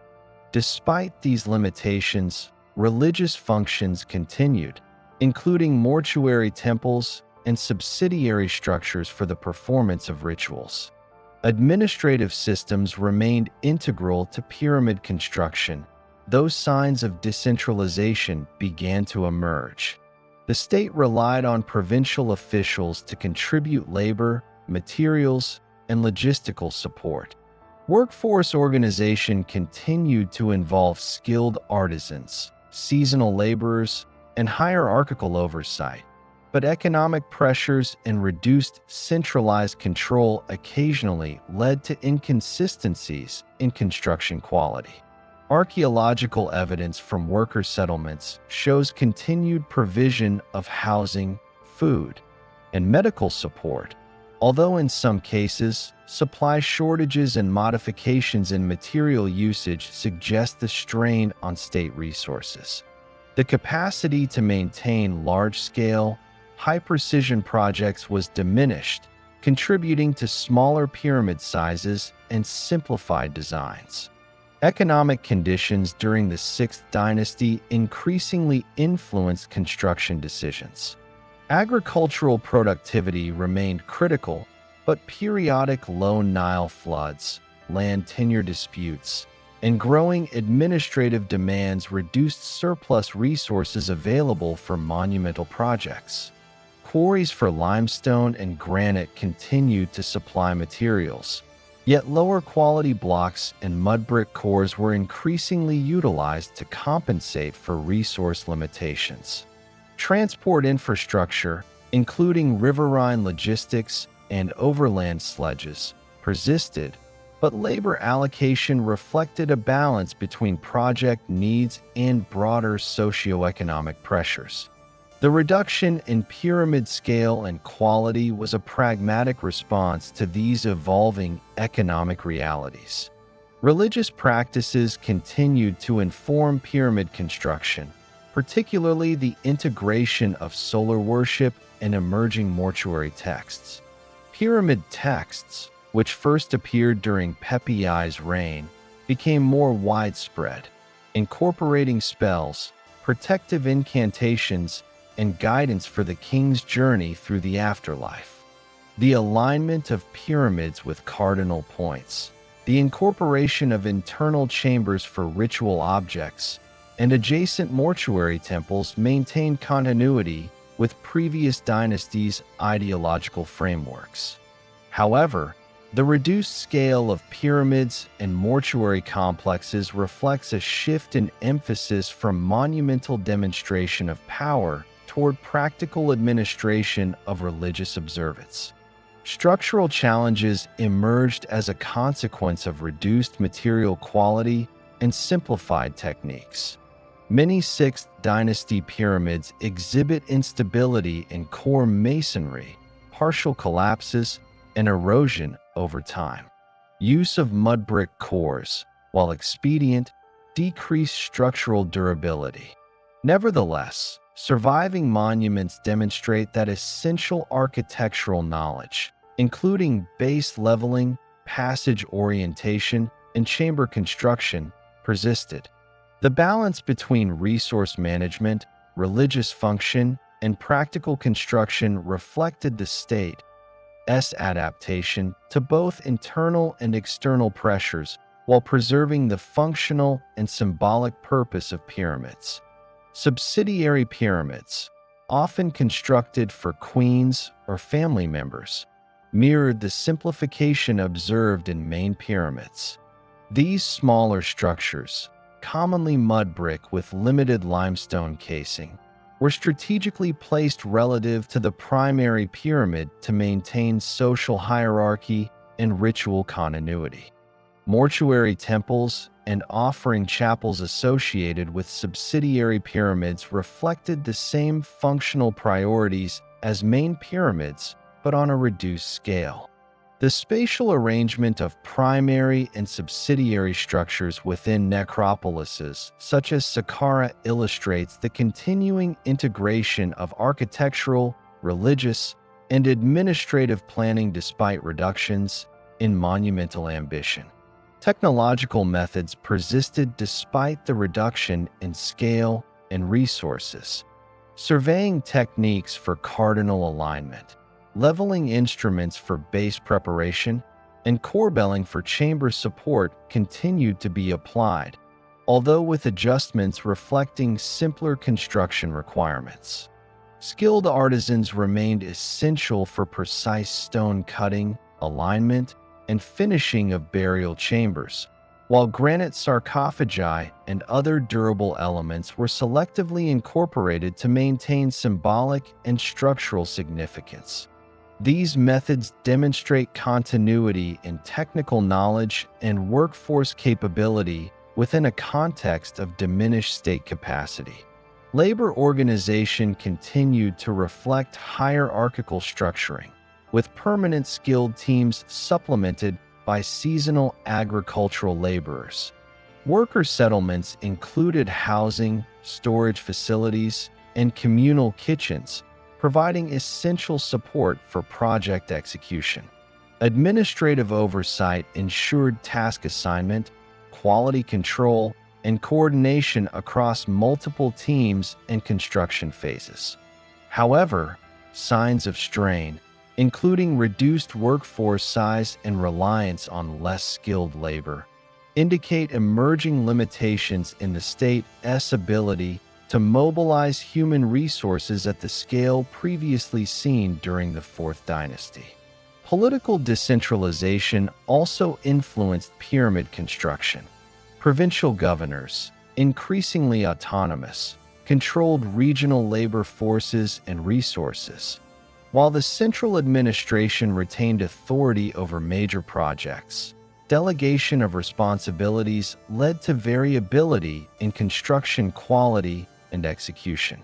The combination of central oversight with regional autonomy reflects an evolving administrative framework that balances state objectives with local governance, impacting both material procurement and workforce management. The first intermediate period of ancient Egypt, spanning approximately circa 2181 to 2055 BC, marks a transitional phase between the collapse of the Old Kingdom and the eventual reunification under the Middle Kingdom. This period is characterized by political decentralization, economic fragmentation, and regionalization of power, which collectively contributed to the near cessation of large-scale pyramid construction. During the Old Kingdom, pharaohs of the 4th to 6th dynasties maintained centralized authority capable of mobilizing vast labor forces, managing resources, and constructing monumental pyramids.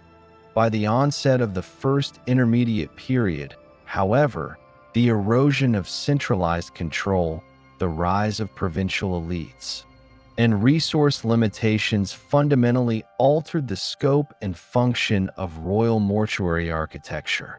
The decline of pyramid projects began in the late 6th dynasty, as evidenced by the smaller, less structurally robust pyramids of Pepi II. The extreme longevity of Pepi II's reign, combined with growing autonomy among provincial governors, nomarchs, led to weakened central authority and reduced coordination in state projects.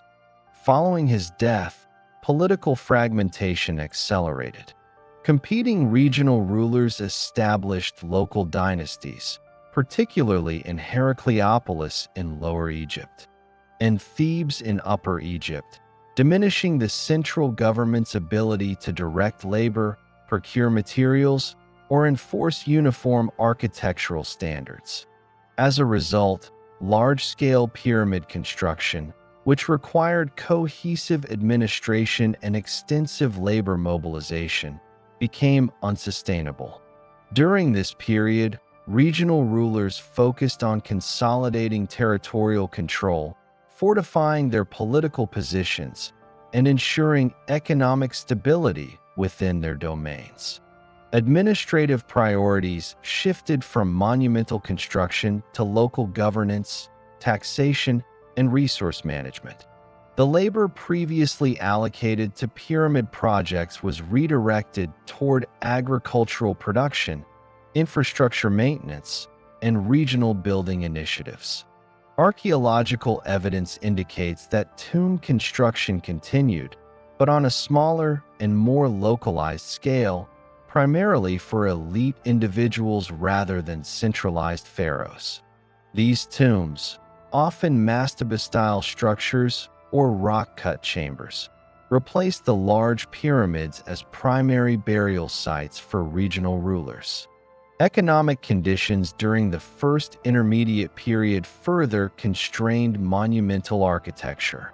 Reduced Nile inundation in some regions led to variable agricultural yields, impacting the state's ability to mobilize labor and supply materials for construction. Provincial rulers controlled taxation and resource allocation, often prioritizing local stability over monumental projects. Quarrying operations for limestone, granite, and other building materials persisted but were scaled to meet regional needs. Transport logistics, previously coordinated at a national level, were decentralized, resulting in smaller-scale and locally managed building programs. The combination of economic strain and administrative fragmentation limited the feasibility of traditional pyramid construction. Labor organization during the First Intermediate Period reflected these structural changes. Permanent skilled artisans continued to operate within regional centers, but their workforces were significantly smaller and less coordinated than during the Old Kingdom. Seasonal laborers, often recruited from local agricultural communities, were employed primarily for short-term construction or maintenance projects. Worker settlements were smaller, with reduced provisioning infrastructure. Administrative oversight was primarily regional, with nomarchs or local officials supervising labor allocation, material management, and construction execution. The absence of a centralized state apparatus eliminated the capacity for large-scale, high-precision pyramid projects. Religious practices persisted but adapted to the regionalized context. The pharaoh's mortuary cult, central to Old Kingdom pyramid complexes, was weakened by fragmented authority and limited resources. Burial rituals were maintained, but in smaller, simpler tombs, often with basic offerings and funerary objects. Local elites incorporated elements of Old Kingdom mortuary ideology, such as orientation toward the cardinal points or inclusion of symbolic artifacts. But the scale and architectural integration characteristic of earlier pyramids were largely abandoned. Funerary texts and inscriptions, precursors to later Middle Kingdom developments, appear sporadically, reflecting localized theological interpretations rather than standardized state-sanctioned ideology. Tombs from this period, while modest, demonstrate continued technical knowledge and craftsmanship. Mastaba structures, rock-cut chambers, and small-step tombs utilize stone and mud brick construction techniques inherited from the Old Kingdom. Mortuary chambers were designed to accommodate sarcophagi and ritual objects, though corbelling, precise leveling, and monumental scale were generally absent. The craftsmanship of these tombs illustrates that regional artisans retained technical skills and knowledge, even in the absence of centralized oversight, allowing continuity in construction practices despite reductions in scale and complexity. Quarrying and material procurement during the first intermediate period were regionally focused. Local limestone sources supplied core and casing materials, while granite and other hard stones were limited to essential structural elements or ritual purposes. Transport relied on riverine and overland methods adapted to regional contexts, reflecting reduced logistical demands. Construction techniques emphasized practicality and efficiency over monumental display, accommodating both resource constraints and the reduced availability of organized labor. These adaptations demonstrate the Egyptian state's capacity for maintaining construction knowledge while responding to changing political and economic conditions.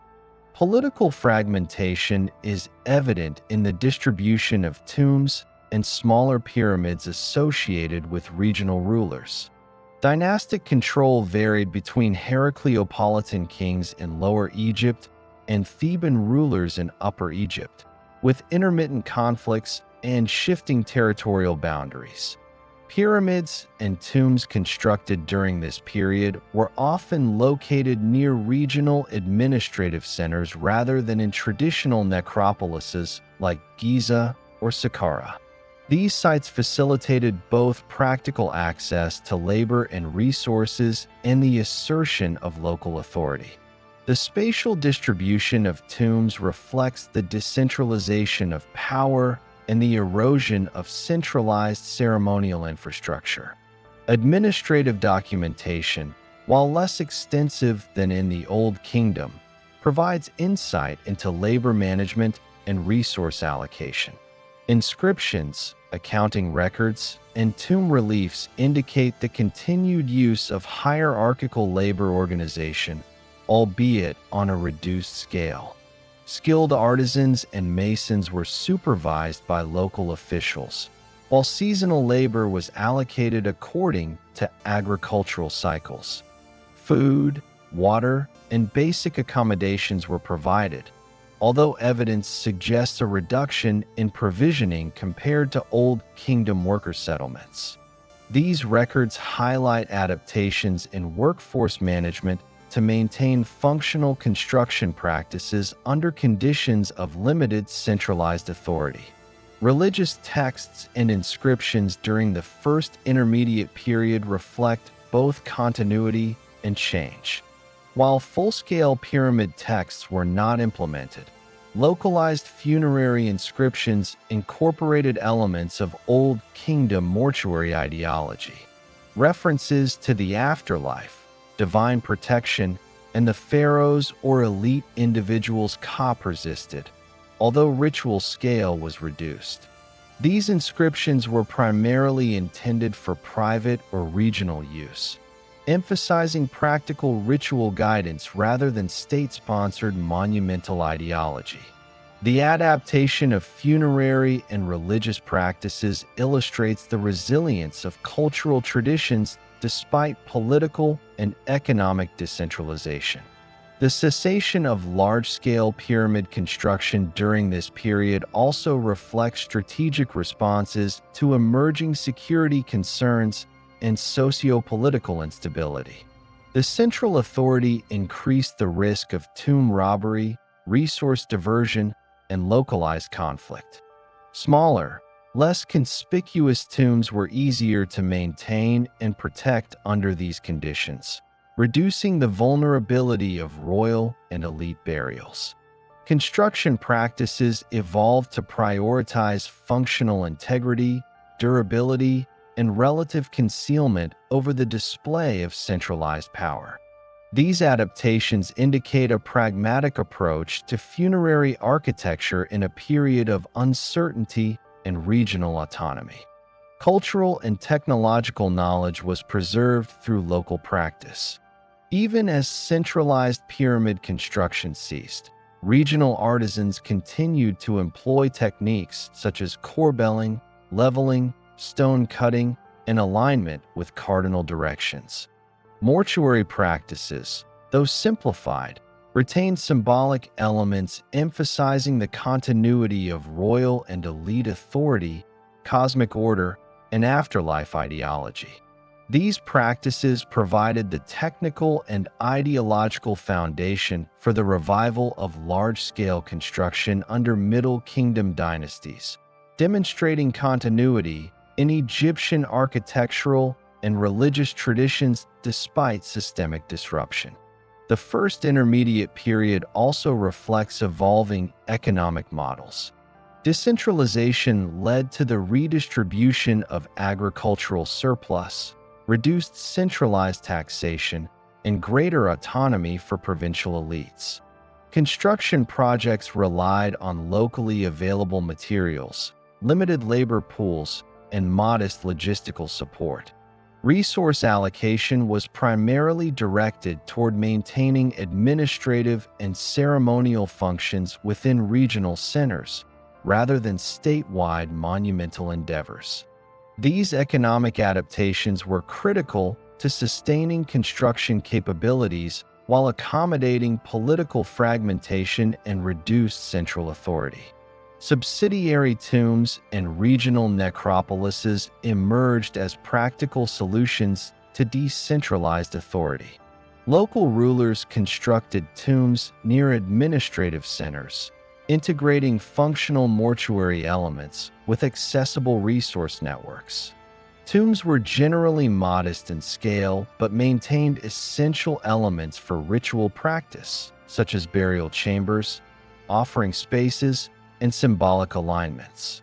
The replication of Old Kingdom techniques at a smaller scale demonstrates the persistence of architectural knowledge and cultural traditions, ensuring continuity in Egyptian funerary practices during periods of political and economic instability. The reunification of Egypt under the 11th dynasty commencing c. 2134 BC with the reign of Mentuhotep II, marked the beginning of the Middle Kingdom and the revival of centralized state authority following the political fragmentation of the First Intermediate Period. This period, encompassing the 11th dynasty, circa 2134 to 1991 BC, and the 12th dynasty, circa 1991 to 1802 BC, saw the reintroduction of large-scale royal construction projects, including pyramid building. While these pyramids differed in scale, design, and construction methods from their Old Kingdom predecessors, they continued to function as focal points for royal mortuary cults, religious observance, and state authority, reflecting continuity in Egyptian political, religious, and architectural practices. Mentuhotep II, ruler of Thebes, initiated the reunification process by consolidating Upper Egypt under his control and defeating competing Heracleopolitan rulers in Lower Egypt. This consolidation restored central authority and re-established administrative networks necessary for large-scale construction projects. Mentuhotep II's mortuary complex at Deir el-Bahari exemplifies this revival. While not a true pyramid in the Old Kingdom sense, the complex incorporated a terraced structure with core masonry, a burial chamber, mortuary temples, and causeways, demonstrating the continuation of centralized planning, labor organization, and religious ideology. The terraced design represented both architectural innovation and adaptation to available resources, bridging Old Kingdom traditions with emerging Middle Kingdom aesthetics.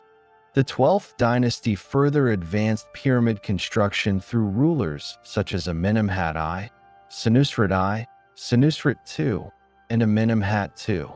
These pharaohs systematically implemented pyramid building as a means to reinforce centralized authority, ensure continuity of mortuary cults, and maintain religious legitimacy. 12th Dynasty Pyramids, while smaller than the monumental 4th Dynasty Giza pyramids, incorporated both stone casing and mud brick cores, reflecting adaptations to resource availability, labor capacity, and construction efficiency.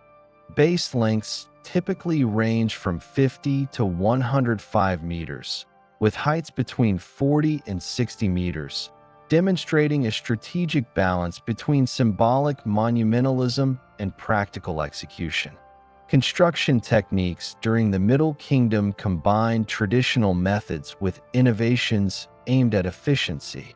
Core masonry often relied on locally sourced limestone or mud brick, while fine Tara limestone casing was applied selectively to enhance visual prominence.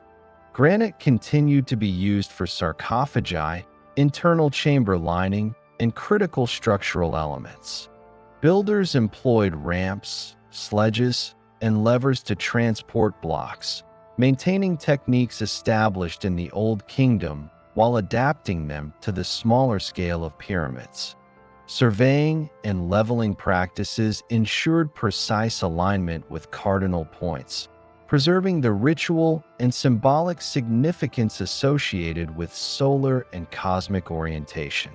Internal pyramid design during the Middle Kingdom emphasized functional and symbolic elements. Central burial chambers, often constructed of limestone or granite, were designed to protect sarcophagi and accompanying ritual objects. Descending passages connected the burial chamber to entranceways, while subsidiary chambers were occasionally included for the storage of offerings or ritual items. Pyramid texts, first extensively inscribed during the late 5th and 6th dynasties, were further developed and adapted in the Middle Kingdom. These inscriptions detailed spells, prayers, and ritual guidance for the pharaoh's journey in the afterlife, reinforcing religious ideology and royal authority within the context of pyramid architecture. Amenemhat I, the founder of the 12th dynasty, undertook systematic pyramid construction that reflected both political ambition and practical considerations. His pyramid at Lisht incorporated a mud brick core encased in limestone, with internal burial chambers and mortuary temples aligned with cardinal points. Administrative oversight ensured allocation of labor, material procurement, and logistical support, demonstrating the capacity of a centralized state to coordinate complex construction projects. Worker settlements, designed to house artisans, laborers, and support personnel, included storage areas, bakeries, and communal facilities, indicating continuity in the organization of labor and provisioning established during the Old Kingdom. Senusret I continued these practices, refining pyramid design and construction techniques. His pyramid, also located at Lisht, employed a limestone casing over a mud brick core, with granite used selectively for burial chambers and structural reinforcements. Causeways connected the mortuary temple to valley temples, maintaining traditional ritual pathways for offerings and ceremonies. The integration of administrative oversight, material logistics, and workforce management ensured both structural precision and functional adequacy of the complex, illustrating the Middle Kingdom's approach to balancing religious, political, and practical considerations. Senusret II and Senusret III further developed pyramid complexes, emphasizing administrative efficiency and religious continuity. These pyramids, located primarily in the Fayum region, reflect a strategic integration of construction planning with regional resource management. Mud brick cores reduced labor requirements, while selective use of limestone casing preserved visual prominence. Internal chamber arrangements continued to incorporate burial chambers, subsidiary storage rooms, and aligned passageways, maintaining ritual and symbolic functions. These pyramids demonstrate adaptations to changing political, economic, and environmental conditions while preserving continuity in ideological and technical practices. Economic and logistical frameworks during the Middle Kingdom supported pyramid construction through centralized resource allocation and labor management. Agricultural surplus, managed through provincial and central administration, provided provisions for workers and artisans. Quarries supplied limestone, mud brick, and granite, with transport facilitated by riverine and overland systems. Workforce organization combined permanent skilled artisans with seasonal laborers drawn from local populations, reflecting the state's capacity to mobilize human resources effectively. Worker settlements near pyramid sites ensured sustained construction activity and allowed for efficient oversight of labor allocation and material handling. Religious and ideological considerations remained central to pyramid construction. Pyramids continued to function as loci for the pharaoh's mortuary cult, linking royal authority to cosmic order and divine protection. Pyramid texts, inscriptions, and ritual spaces reinforced the pharaoh's role as mediator between gods and the state. Solar alignment, cardinal orientation, and the integration of mortuary and valley temples reflected the continued prioritization of religious symbolism in architectural planning. Pyramids maintained their ideological function while adapting to resource constraints, labor organization, and regional administrative frameworks. Technological practices in construction during the Middle Kingdom show both continuity and innovation. Surveying techniques, base leveling, and stone cutting methods derived from Old Kingdom precedents were adapted to mud brick cores and selective casing stone use. Granite sarcophagi and critical structural elements were placed with precision, demonstrating maintained expertise in handling heavy and hard materials. Adjustments in ramp construction, labor allocation, and quarrying techniques reflect practical innovations that optimized resources without compromising religious or structural function. Administrative reforms under Middle Kingdom pharaohs facilitated these construction practices. Centralized record-keeping, oversight of provincial governors, and hierarchical labor management ensured the efficient execution of projects. Materials, labor, and logistical support were coordinated across regions, allowing for consistent standards of construction despite a smaller pyramid size relative to Old Kingdom monuments. Worker settlements featured organized living arrangements, provisioning systems, and occupational specialization, reflecting sustained attention to workforce management. Subsidiary pyramids and smaller tombs associated with royal family members and high officials continued to be constructed adjacent to the main pyramids. These structures maintained social hierarchy and supported the broader mortuary complex, providing space for ritual offerings, storage, and symbolic representation of status. The spatial arrangement of main pyramids, subsidiary tombs, and associated temples illustrates the Middle Kingdom's comprehensive planning, integrating practical, religious, and ideological considerations within regional and centralized administrative frameworks. The geographic distribution of pyramids during the 12th dynasty reflects strategic adaptation to resources, labor availability, and regional control.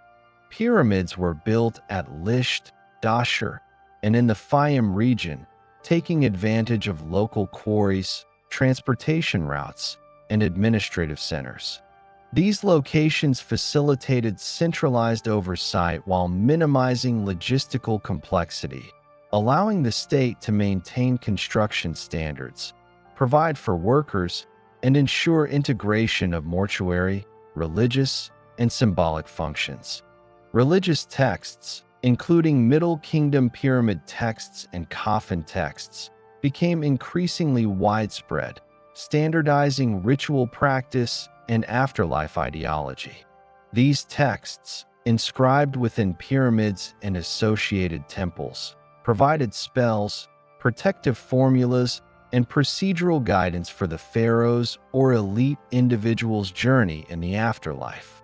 The integration of textual, architectural, and ritual elements demonstrates the sustained importance of ideological continuity in pyramid construction, ensuring that religious function remains central despite modifications in scale, materials, or construction methods.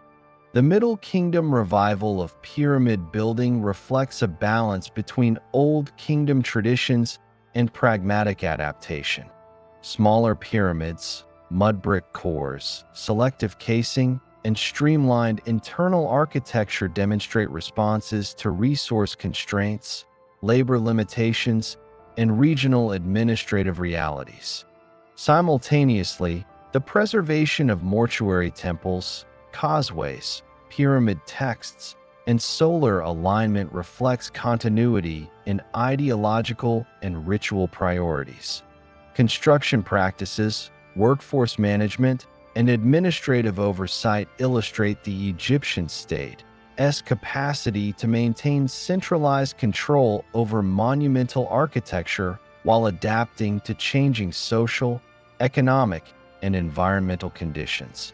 Environmental factors influenced both site selection and construction methodology. Access to river transport, proximity to quarries, and availability of agricultural surplus determined pyramid locations and scale. Mud brick cores provided practical solutions to labor and material constraints, while limestone casing preserved visual prominence. Construction techniques integrated knowledge of weight distribution, chamber support, and alignment, ensuring durability and functional continuity in the context of Middle Kingdom adaptations. During the Middle Kingdom of Ancient Egypt, spanning approximately circa 2134 to 1802 BC and encompassing the 11th and 12th dynasties, state-sponsored construction projects, including pyramid building, were facilitated by a combination of technological innovation, administrative sophistication, and regional resource management. The revival of pyramid construction under rulers such as Mentuhotep II Amenemhat I and Senusret I III was supported by the systematic development of engineering practices, logistical planning, and bureaucratic structures that enabled the efficient mobilization of labor, materials, and resources. These innovations allowed Egypt to sustain centralized construction projects despite limitations imposed by smaller-scale pyramids, resource constraints, and the need for political consolidation following the First Intermediate Period. Engineering techniques during the Middle Kingdom reflected continuity with Old Kingdom practices while introducing adaptations suited to practical constraints. Pyramid cores commonly employed mud brick combined with limestone, providing structural stability at reduced cost and labor intensity. Limestone casing, often sourced from nearby quarries such as Tura and locally accessible sources, enhanced the exterior's visual prominence while conserving higher quality stone for critical architectural elements. Granite was reserved for sarcophagi, burial chamber lining, and structural reinforcement, demonstrating continued knowledge of material selection based on functional and symbolic priorities. The use of mud brick cores necessitated innovations in drainage, compaction, and layering to maintain long-term structural integrity, reflecting empirical adaptation to material properties.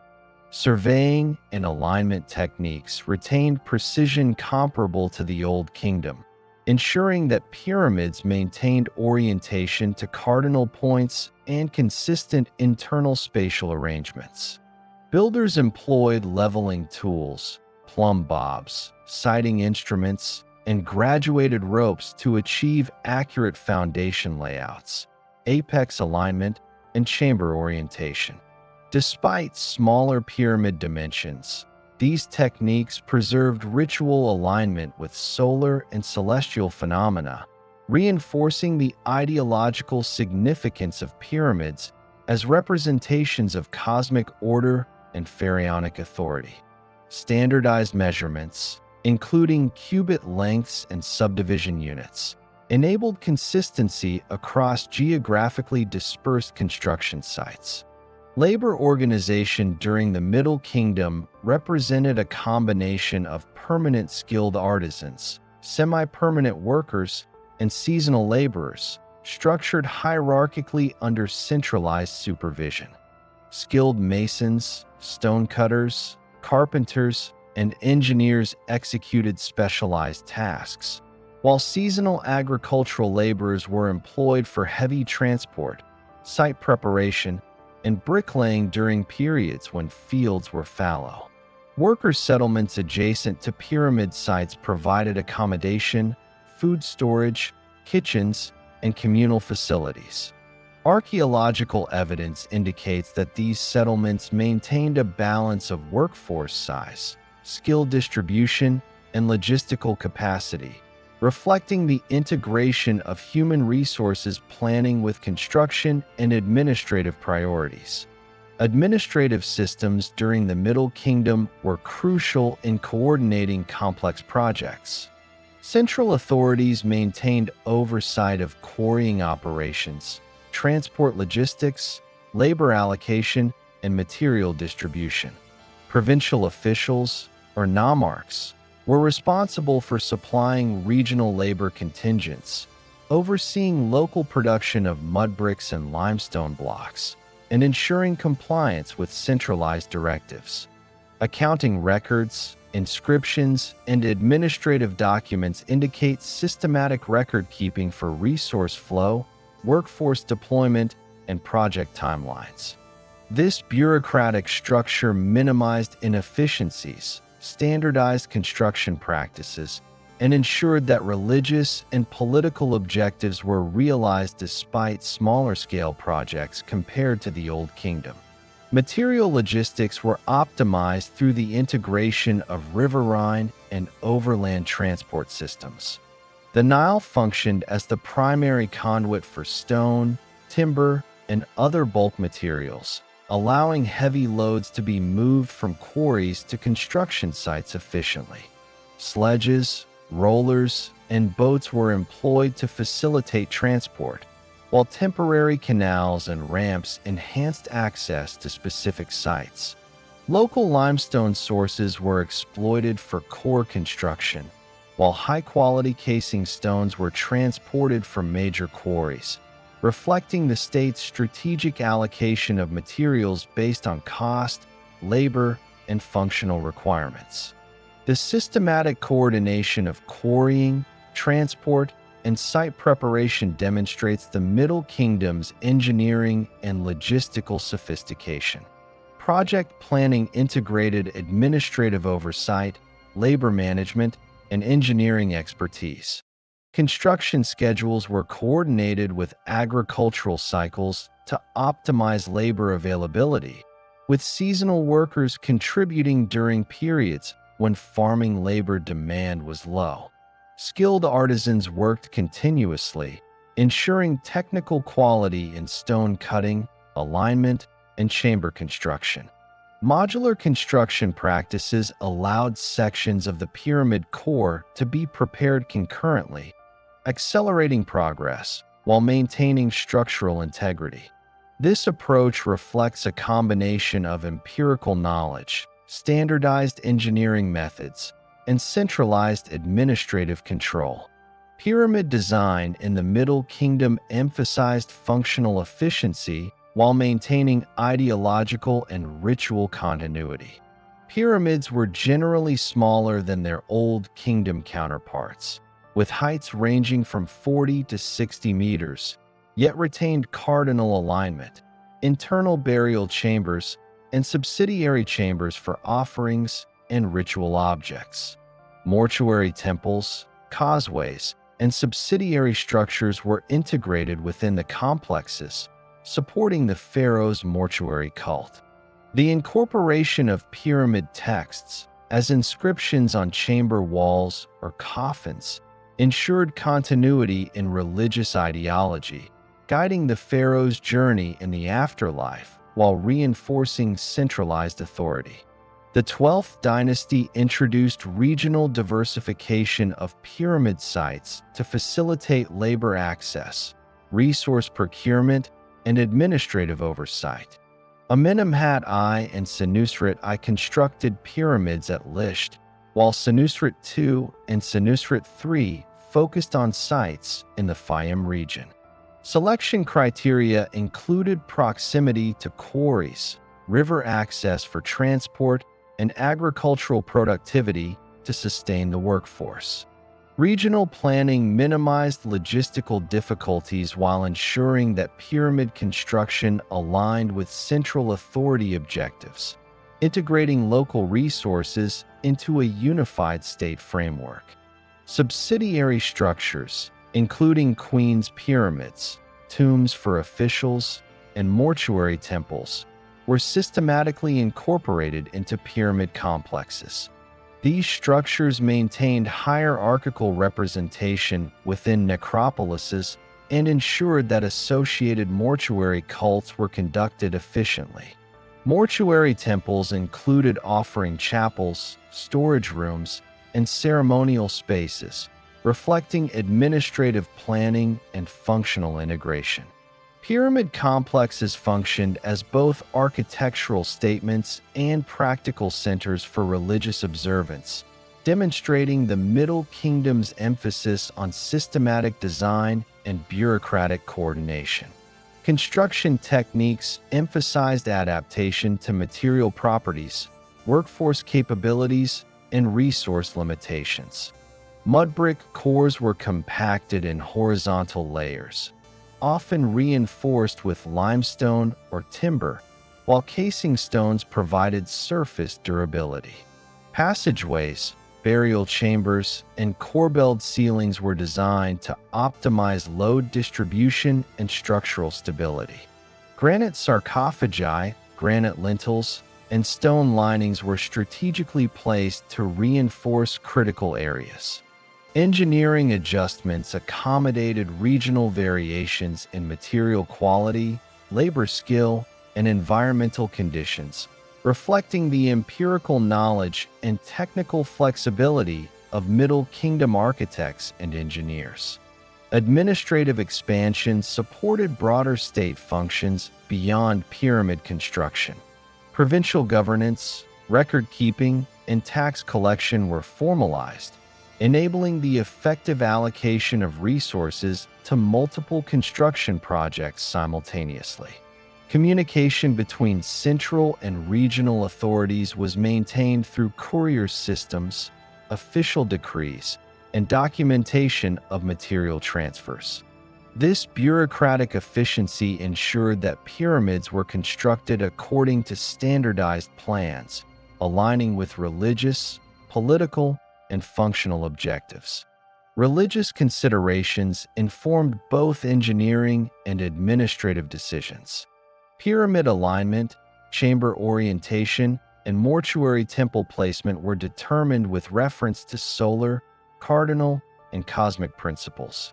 Pyramid texts and associated ritual spaces were incorporated within architectural plans, ensuring that construction practices supported religious observance. Administrative planning accounted for the timing of rituals, the storage of offerings, and the execution of cult activities, demonstrating the integration of ideological priorities into both engineering and bureaucratic frameworks. Workforce organization reflects the Middle Kingdom's emphasis on hierarchy and specialization. Skilled masons and artisans were responsible for precise stone cutting, chamber lining, and sarcophagus placement, while laborers performed transport, excavation, and mud bricklaying. Supervisors ensured quality control, adherence to plans, and coordination between teams. Seasonal labor was integrated into the project schedule according to agricultural cycles, optimizing workforce availability. Worker settlements provided necessary accommodations, food storage, and communal facilities, ensuring sustained labor efficiency and morale. Technological innovation included refined ramp systems, sledges for heavy stone transport, and temporary scaffolding for chamber construction. Quarrying techniques advanced to facilitate the extraction of limestone and granite, with careful planning to minimize waste and reduce transportation difficulty. Site preparation included leveling foundations, stabilizing soil, and constructing temporary canals or ramps to facilitate the movement of materials. These engineering adaptations enabled the Middle Kingdom to maintain construction precision despite smaller-scale pyramids and reduced labor compared to Old Kingdom monuments. Pyramid construction during this period illustrates the integration of engineering knowledge, administrative oversight, and resource management within a centralized yet adaptable state framework. Regional resource allocation, hierarchical labor organization, and standardized construction methods allowed the creation of structurally functional, ideologically coherent, and religiously significant pyramids. Administrative planning ensured coordination across multiple sites, integrating workforce management, material logistics, and ritual requirements into cohesive construction projects. The Second Intermediate Period of Ancient Egypt, approximately spanning circa 1802 to 1550 BC, represents a period of significant political fragmentation, foreign influence, and disruption of centralized state functions. It followed the Middle Kingdom and preceded the consolidation achieved under the 18th dynasty of the New Kingdom.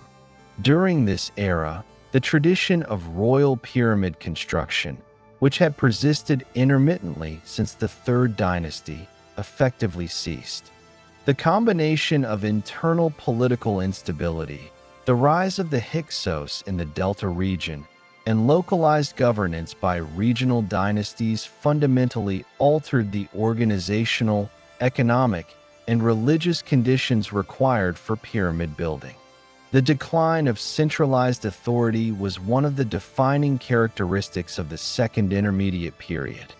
Following the weakening of the 12th dynasty, regional governors and provincial elites gained autonomy, establishing independent centers of power.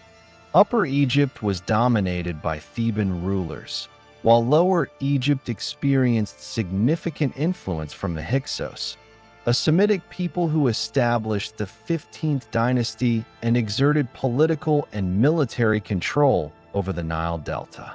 These competing centers of authority lacked the coordinated administrative and logistical infrastructure necessary to support large-scale construction projects, particularly pyramids that required substantial labor, material procurement, and oversight. The Hyksos presence in the Delta region introduced new political, military, and cultural dynamics. Hyksos rulers prioritized fortification, administrative consolidation, and military infrastructure over monumental mortuary architecture. Their focus on control of territory, trade routes, and resource allocation contrasted with the Old and Middle Kingdom emphasis on royal pyramid building. Consequently, northern Egypt experienced a cessation of royal pyramid projects. Hyksos governance emphasized rapid deployment of labor for strategic purposes, including defensive walls, urban centers, and localized public works, further diverting workforce and resources from traditional monumental tomb construction. Economic conditions during the Second Intermediate Period constrained pyramid construction. The disintegration of centralized control disrupted tax collection, labor mobilization, and long-distance transport of stone and other building materials. Regional rulers retained control of local agricultural production, but surplus allocation was primarily directed toward military maintenance, fortifications, and administration. Quarrying operations continued at a reduced scale, focusing on immediate regional needs rather than statewide monumental projects.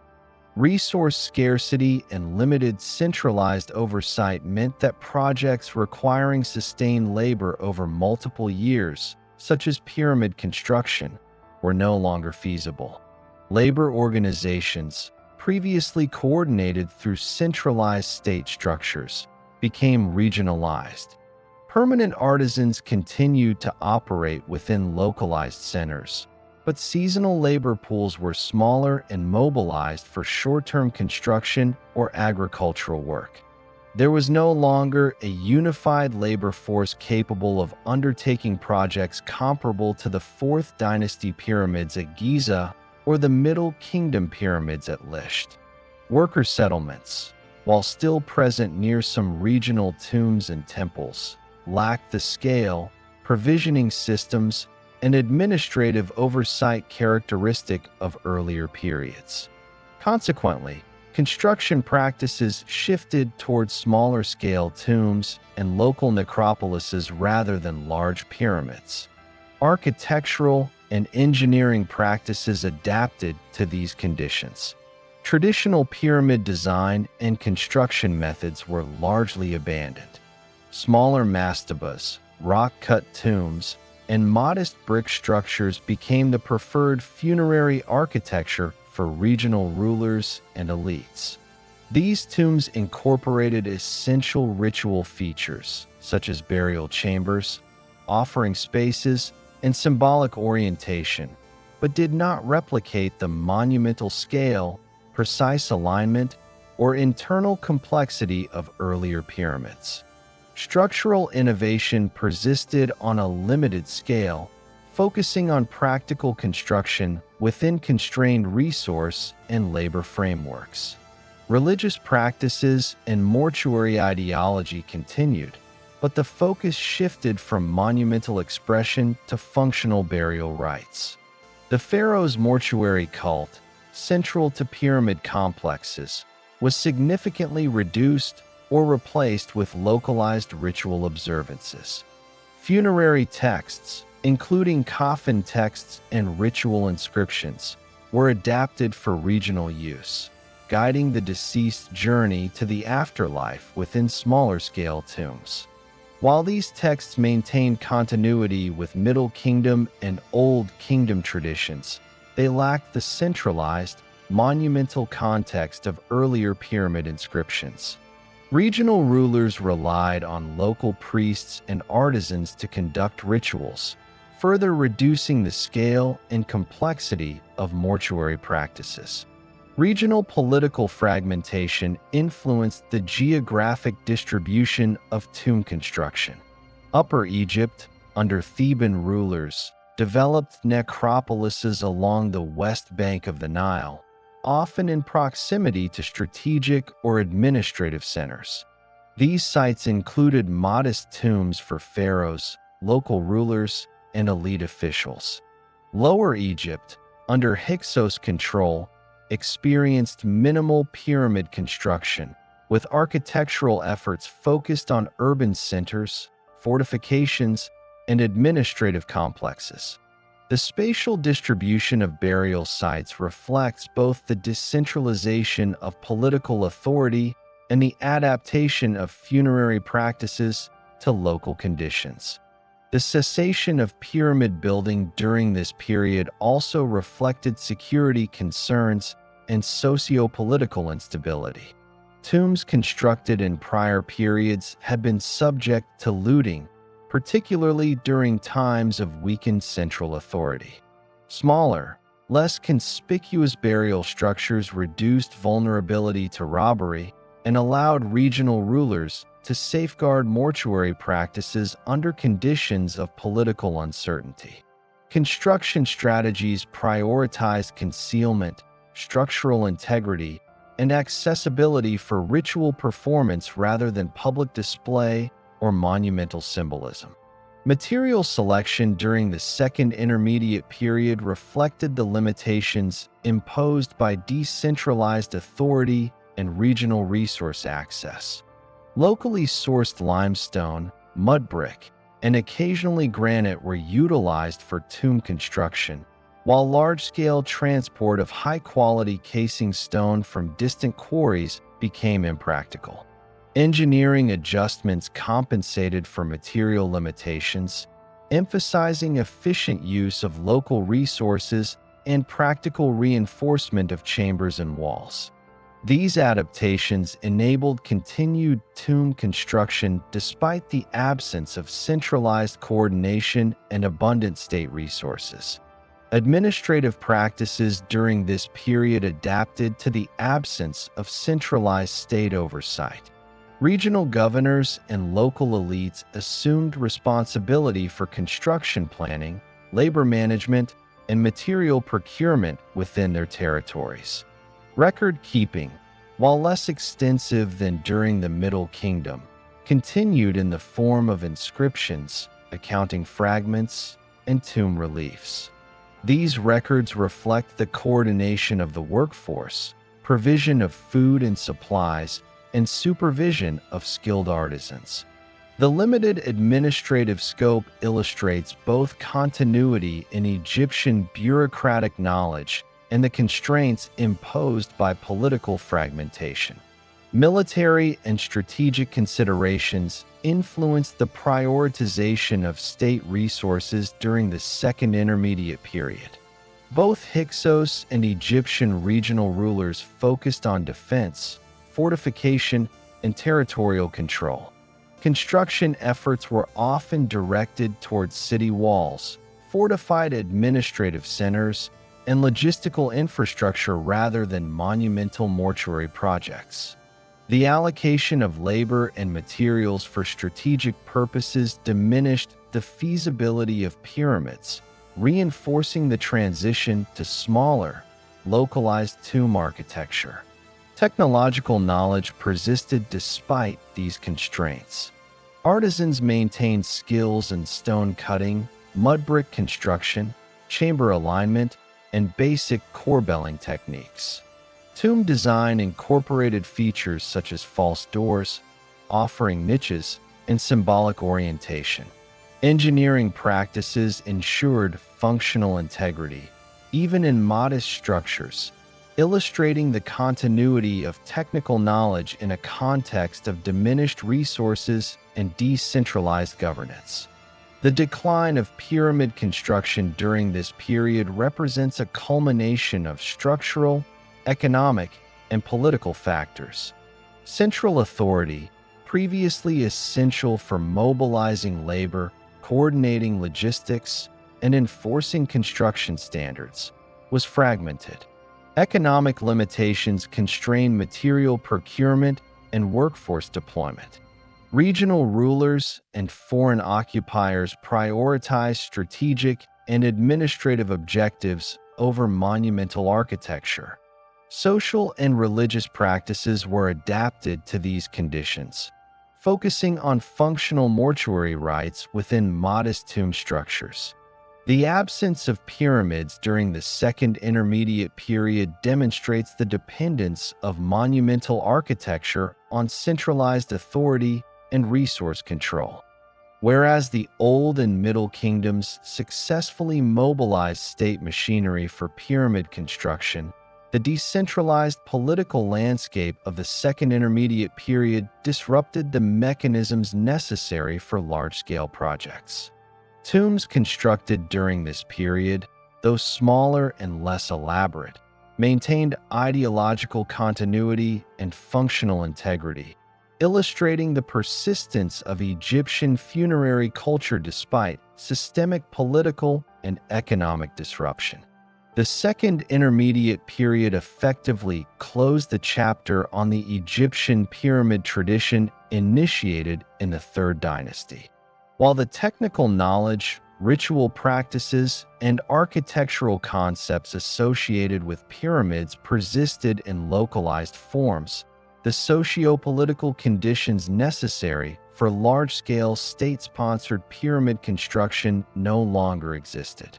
This period represents a structural and ideological transition, preserving cultural continuity while signaling the end of one of the most recognizable and resource-intensive elements of Egyptian statecraft and religious expression. By the time of Egypt's reunification under Ahmose I and the establishment of the 18th dynasty c. 1550 BC, the era of pyramid construction as a central element of pharaonic mortuary practice had ended.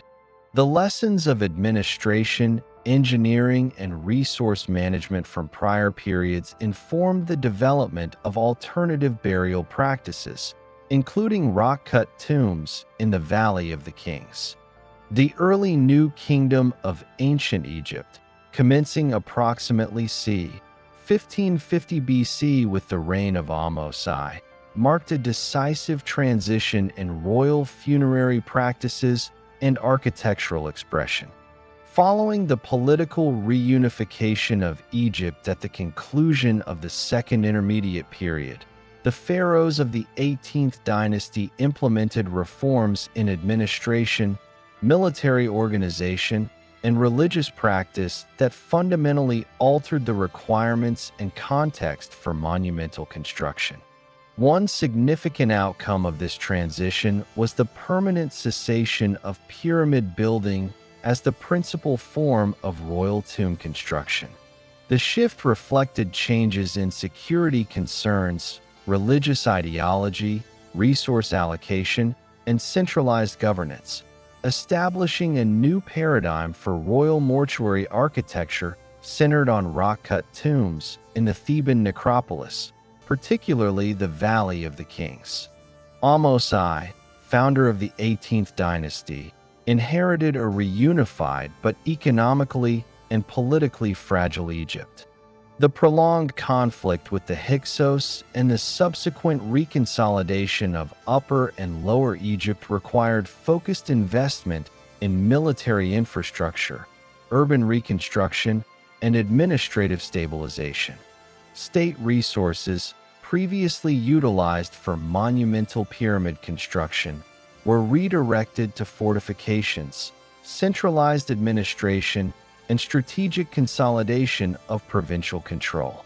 The scale and complexity of pyramid construction, which had demanded thousands of workers, extensive quarrying, and logistical coordination over decades, became impractical in light of these new priorities.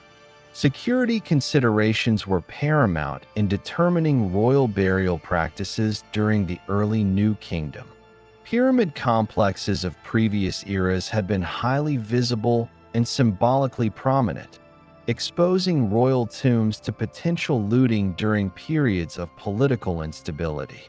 The experiences of the First and Second Intermediate periods demonstrated the vulnerability of monumental pyramids to both internal and external threats. In response, Ahmose I and his successors prioritized concealed, rock-cut tombs in remote and defensible locations. These tombs, excavated into the cliffs of the Theban necropolis, offered protection from looting, environmental degradation, and political disruption while maintaining the ritual and symbolic functions essential to royal mortuary cults. The administrative reforms implemented under the early New Kingdom facilitated the transition from pyramid construction to rock-cut tomb architecture. Centralized bureaucratic systems enabled effective allocation of labor and resources to secure strategic locations rather than to large-scale, highly visible constructions. The pharaoh's authority was reinforced through administrative oversight of provincial governors, taxation, and workforce mobilization, allowing for the controlled execution of mortuary projects that integrated engineering expertise, ritual requirements, and political imperatives. Documentation of work crews, materials, and construction schedules ensured efficiency in tomb construction despite the absence of traditional pyramidal monuments. Religious ideology continued to influence tomb architecture and funerary practices, but with adaptations to new forms. The funerary cult of the pharaoh persisted, with tombs designed to facilitate ritual offerings, symbolic orientation toward the cardinal points, and alignment with solar and celestial principles. Wall inscriptions, painted reliefs, and coffins incorporated spells, protective formulas, and ritual guidance that had previously appeared in pyramid texts. The adaptation of these religious elements to rock-cut tombs preserved continuity in mortuary ideology while accommodating new architectural forms better suited to the political and security context of the early New Kingdom. Engineering practices in the early New Kingdom reflected continuity with earlier periods while responding to new material and spatial constraints. Tombs were excavated into limestone cliffs, with chambers, corridors, and burial vaults designed for structural stability and ritual function. Techniques such as corbelling, lintel placement, and controlled excavation ensured durable and safe spaces for royal interment. The selection of cliff faces with suitable geological properties allowed for extensive internal chambers and complex layouts while maintaining concealment. Rock-cut tombs were more labor-efficient than pyramids, reducing construction time and resource requirements while achieving comparable functional outcomes for royal mortuary practice. Labor organizations evolved to support these new construction forms. Skilled masons, artisans, and engineers specialized in rock-cut techniques, carving internal chambers, corridors, and decorative reliefs. Labor forces included permanent craftsmen and temporary workers, often drawn from regional populations. Administrative coordination ensured that workforce allocation, material supply, and project oversight were consistent with central objectives, allowing for efficient completion of tomb complexes within reasonable time frames. Worker settlements near tomb sites provided housing, provisions, and organizational structure, reflecting continuity in workforce management adapted to new forms of construction. Material utilization shifted to reflect the nature of rock-cut tombs. Limestone, the primary medium of the Theban cliffs, served as both structural material and surface for inscriptions and reliefs. Granite, sandstone, and other durable stones were incorporated into sarcophagi, doorways, and key architectural features, maintaining continuity with prior funerary practices. Paints, pigments, and decorative techniques were applied to interior walls, creating both symbolic and aesthetic functions. The adaptation of material use allowed for efficient construction while preserving the ritual and symbolic integrity of the tombs. Strategic site selection was central to the early New Kingdom mortuary program. The Valley of the Kings, located on the west bank of the Nile opposite Thebes, offered a combination of defensibility, geological suitability, and relative concealment. Tomb placement within the valley reflected both practical considerations, such as rock quality and slope stability, and ritual principles, including alignment with solar paths and cardinal points. The spatial organization of tombs, with consideration for access, internal layout, and religious orientation, demonstrates integration of engineering knowledge, administrative planning, and ideological priorities. Administrative expansion facilitated the coordination of construction across multiple tombs and associated mortuary complexes. Centralized oversight of workforce deployment, supply chains, and construction schedules ensured consistency and efficiency. Record-keeping included documentation of materials, labor contributions, and project progress. Regional officials coordinated with central authorities to maintain resource availability, monitor workforce performance, and manage auxiliary projects, such as chapels, causeways, and subsidiary tombs. This administrative framework provided a level of project control comparable to earlier pyramid construction while accommodating the smaller scale and decentralized nature of rock-cut tomb architecture.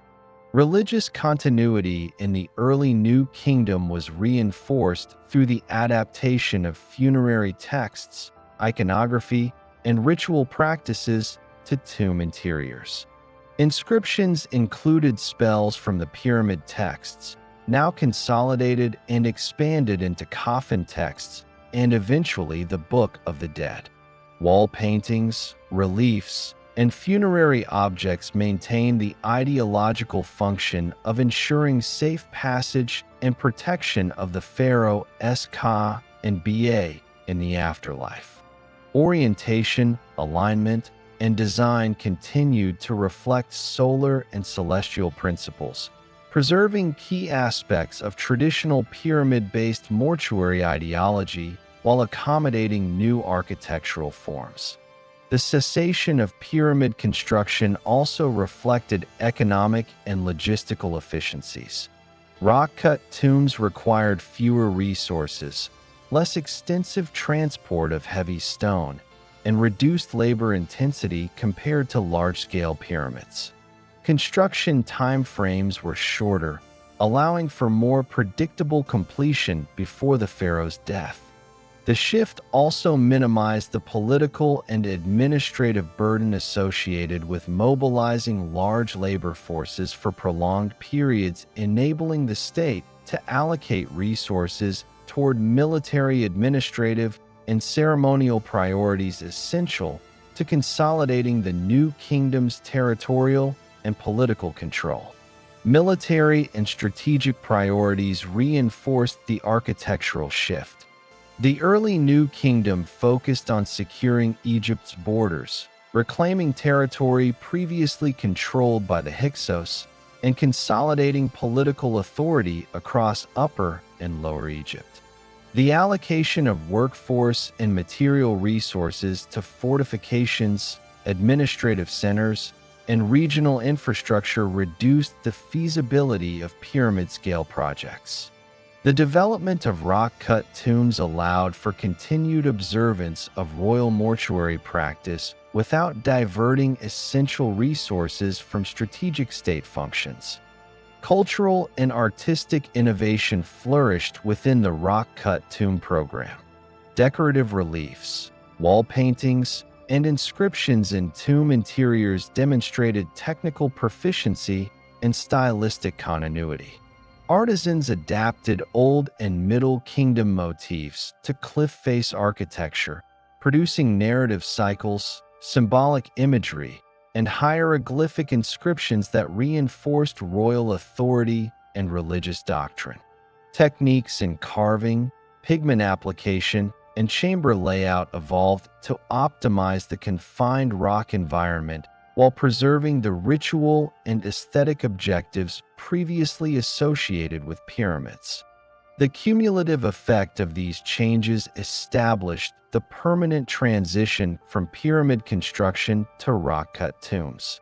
By the reign of Thutmose I and Hatshepsut, the design, planning, and construction of royal tombs had fully adopted cliff excavation as the standard, institutionalizing new forms of labor organization, engineering practice, and ritual observance. Pyramid construction, after over a millennium, 1,000 years of continuous development, was permanently abandoned as the primary architectural expression of royal funerary ideology. This transformation represents the culmination of political, economic, and security-driven shifts in early New Kingdom Egypt. Centralized administrative control allowed for efficient planning and execution of tomb projects while responding to new strategic imperatives. Rock-cut tombs preserved ideological and religious continuity, integrating funerary texts, ritual spaces, and symbolic alignment with solar and cosmic phenomena. Economic and logistical efficiencies reduced resource requirements, labor demands, and construction time while maintaining the essential functions of royal mortuary architecture. The early New Kingdom's architectural and administrative innovations ensured that royal burial practices remained coherent with centuries of Egyptian religious tradition while reflecting practical adaptation to a reunified, security-conscious state.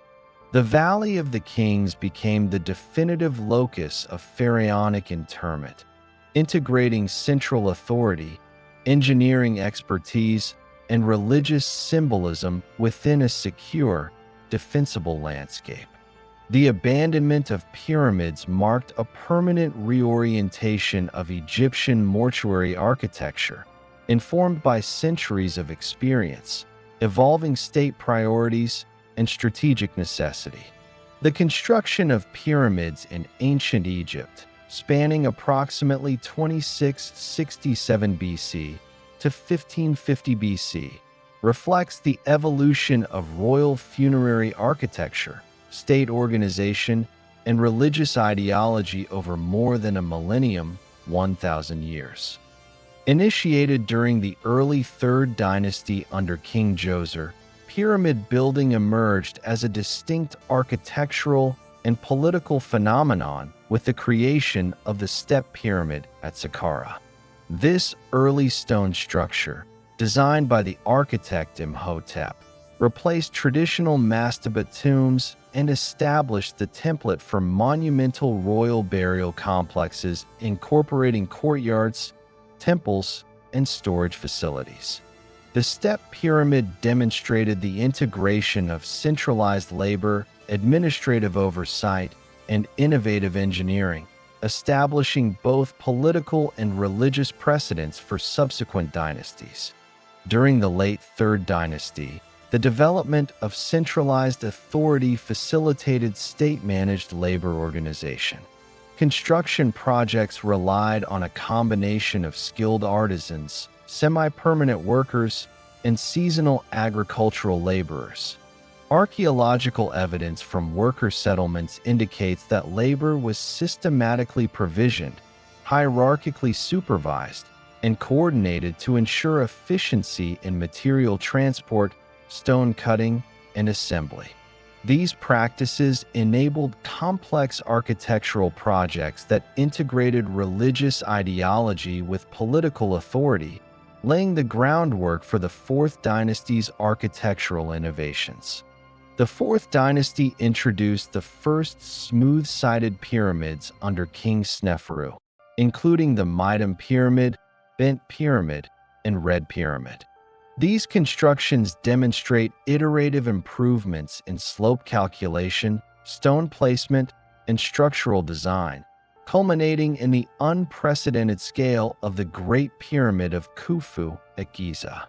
Khufu's pyramid, constructed circa 2580 to 2560 BC, involved large, organized labor groups, advanced ramp systems, quarry logistics, and precise internal chambers.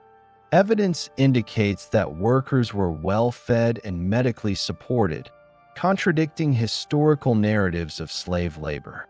Khufu's successors, Khafre and Menkaure, continued pyramid construction at Giza, maintaining architectural sophistication while adjusting scale and material allocation. The associated construction of the Great Sphinx during Khafu's reign reflects the integration of religious symbolism and necropolis planning within the broader architectural program. During the 5th and 6th dynasties, pyramid construction shifted an emphasis from monumental scale to religious and symbolic function. Kings incorporated sun temples, expanded burial texts, and codified relationships with the solar cult. While pyramid dimensions decreased and structural integrity declined in some cases, administrative records improved, providing insight into workforce management and material logistics.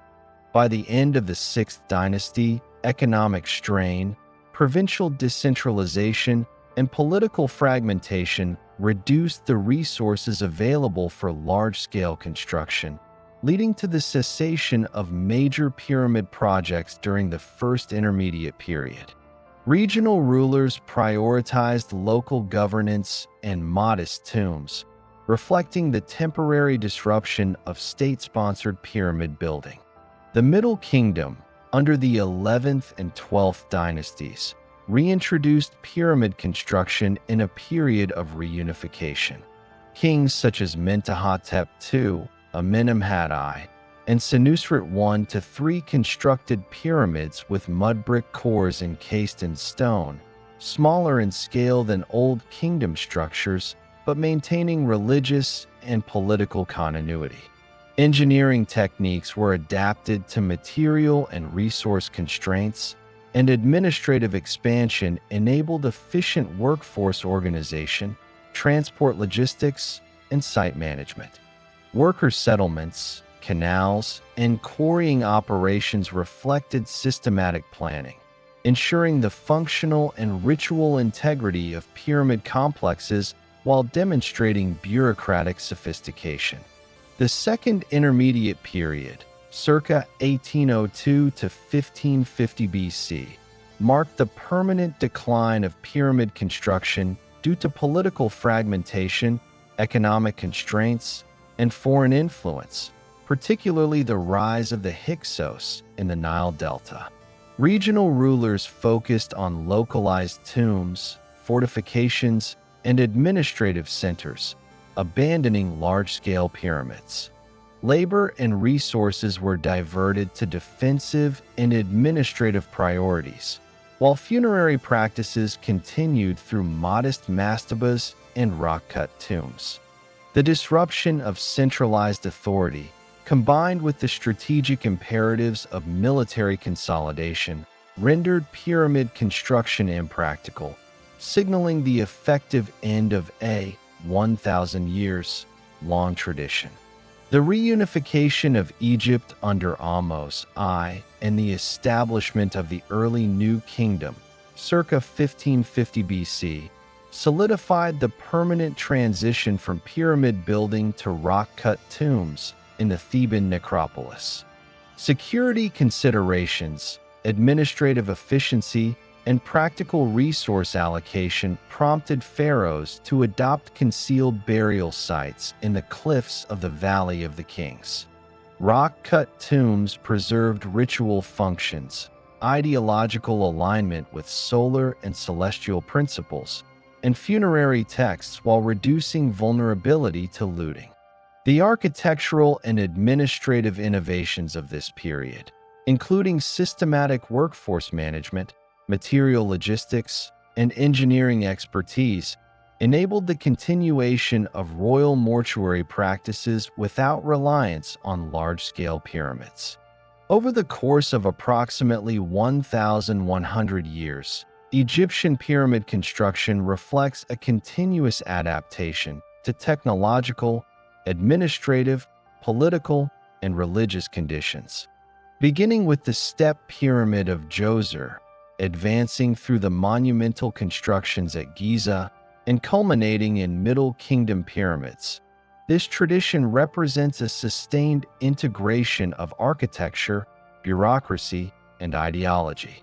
The Second Intermediate Period and early New Kingdom demonstrate the influence of political fragmentation, foreign incursions, and strategic priorities on the cessation of pyramid building, marking the end of a defining element of ancient Egyptian civilization. Throughout this interval, pyramids functioned as symbols of pharaonic authority, expressions of religious ideology, and demonstrations of state capacity, leaving a legacy that informed subsequent mortuary architecture, including rock-cut tombs and other funerary complexes. The historical trajectory of pyramid construction from 2667 BC to 1550 BC provides insight into the relationship between political centralization, economic resources, labor organization, religious ideology, and technological capability.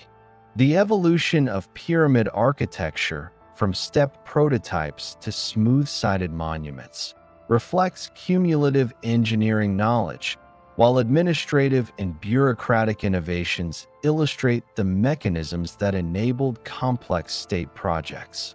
The cessation of pyramid construction at the start of the New Kingdom reflects the interplay of security concerns, logistical pragmatism, and evolving mortuary ideology, concluding a 1,100-year chapter in the architectural and political history of ancient Egypt.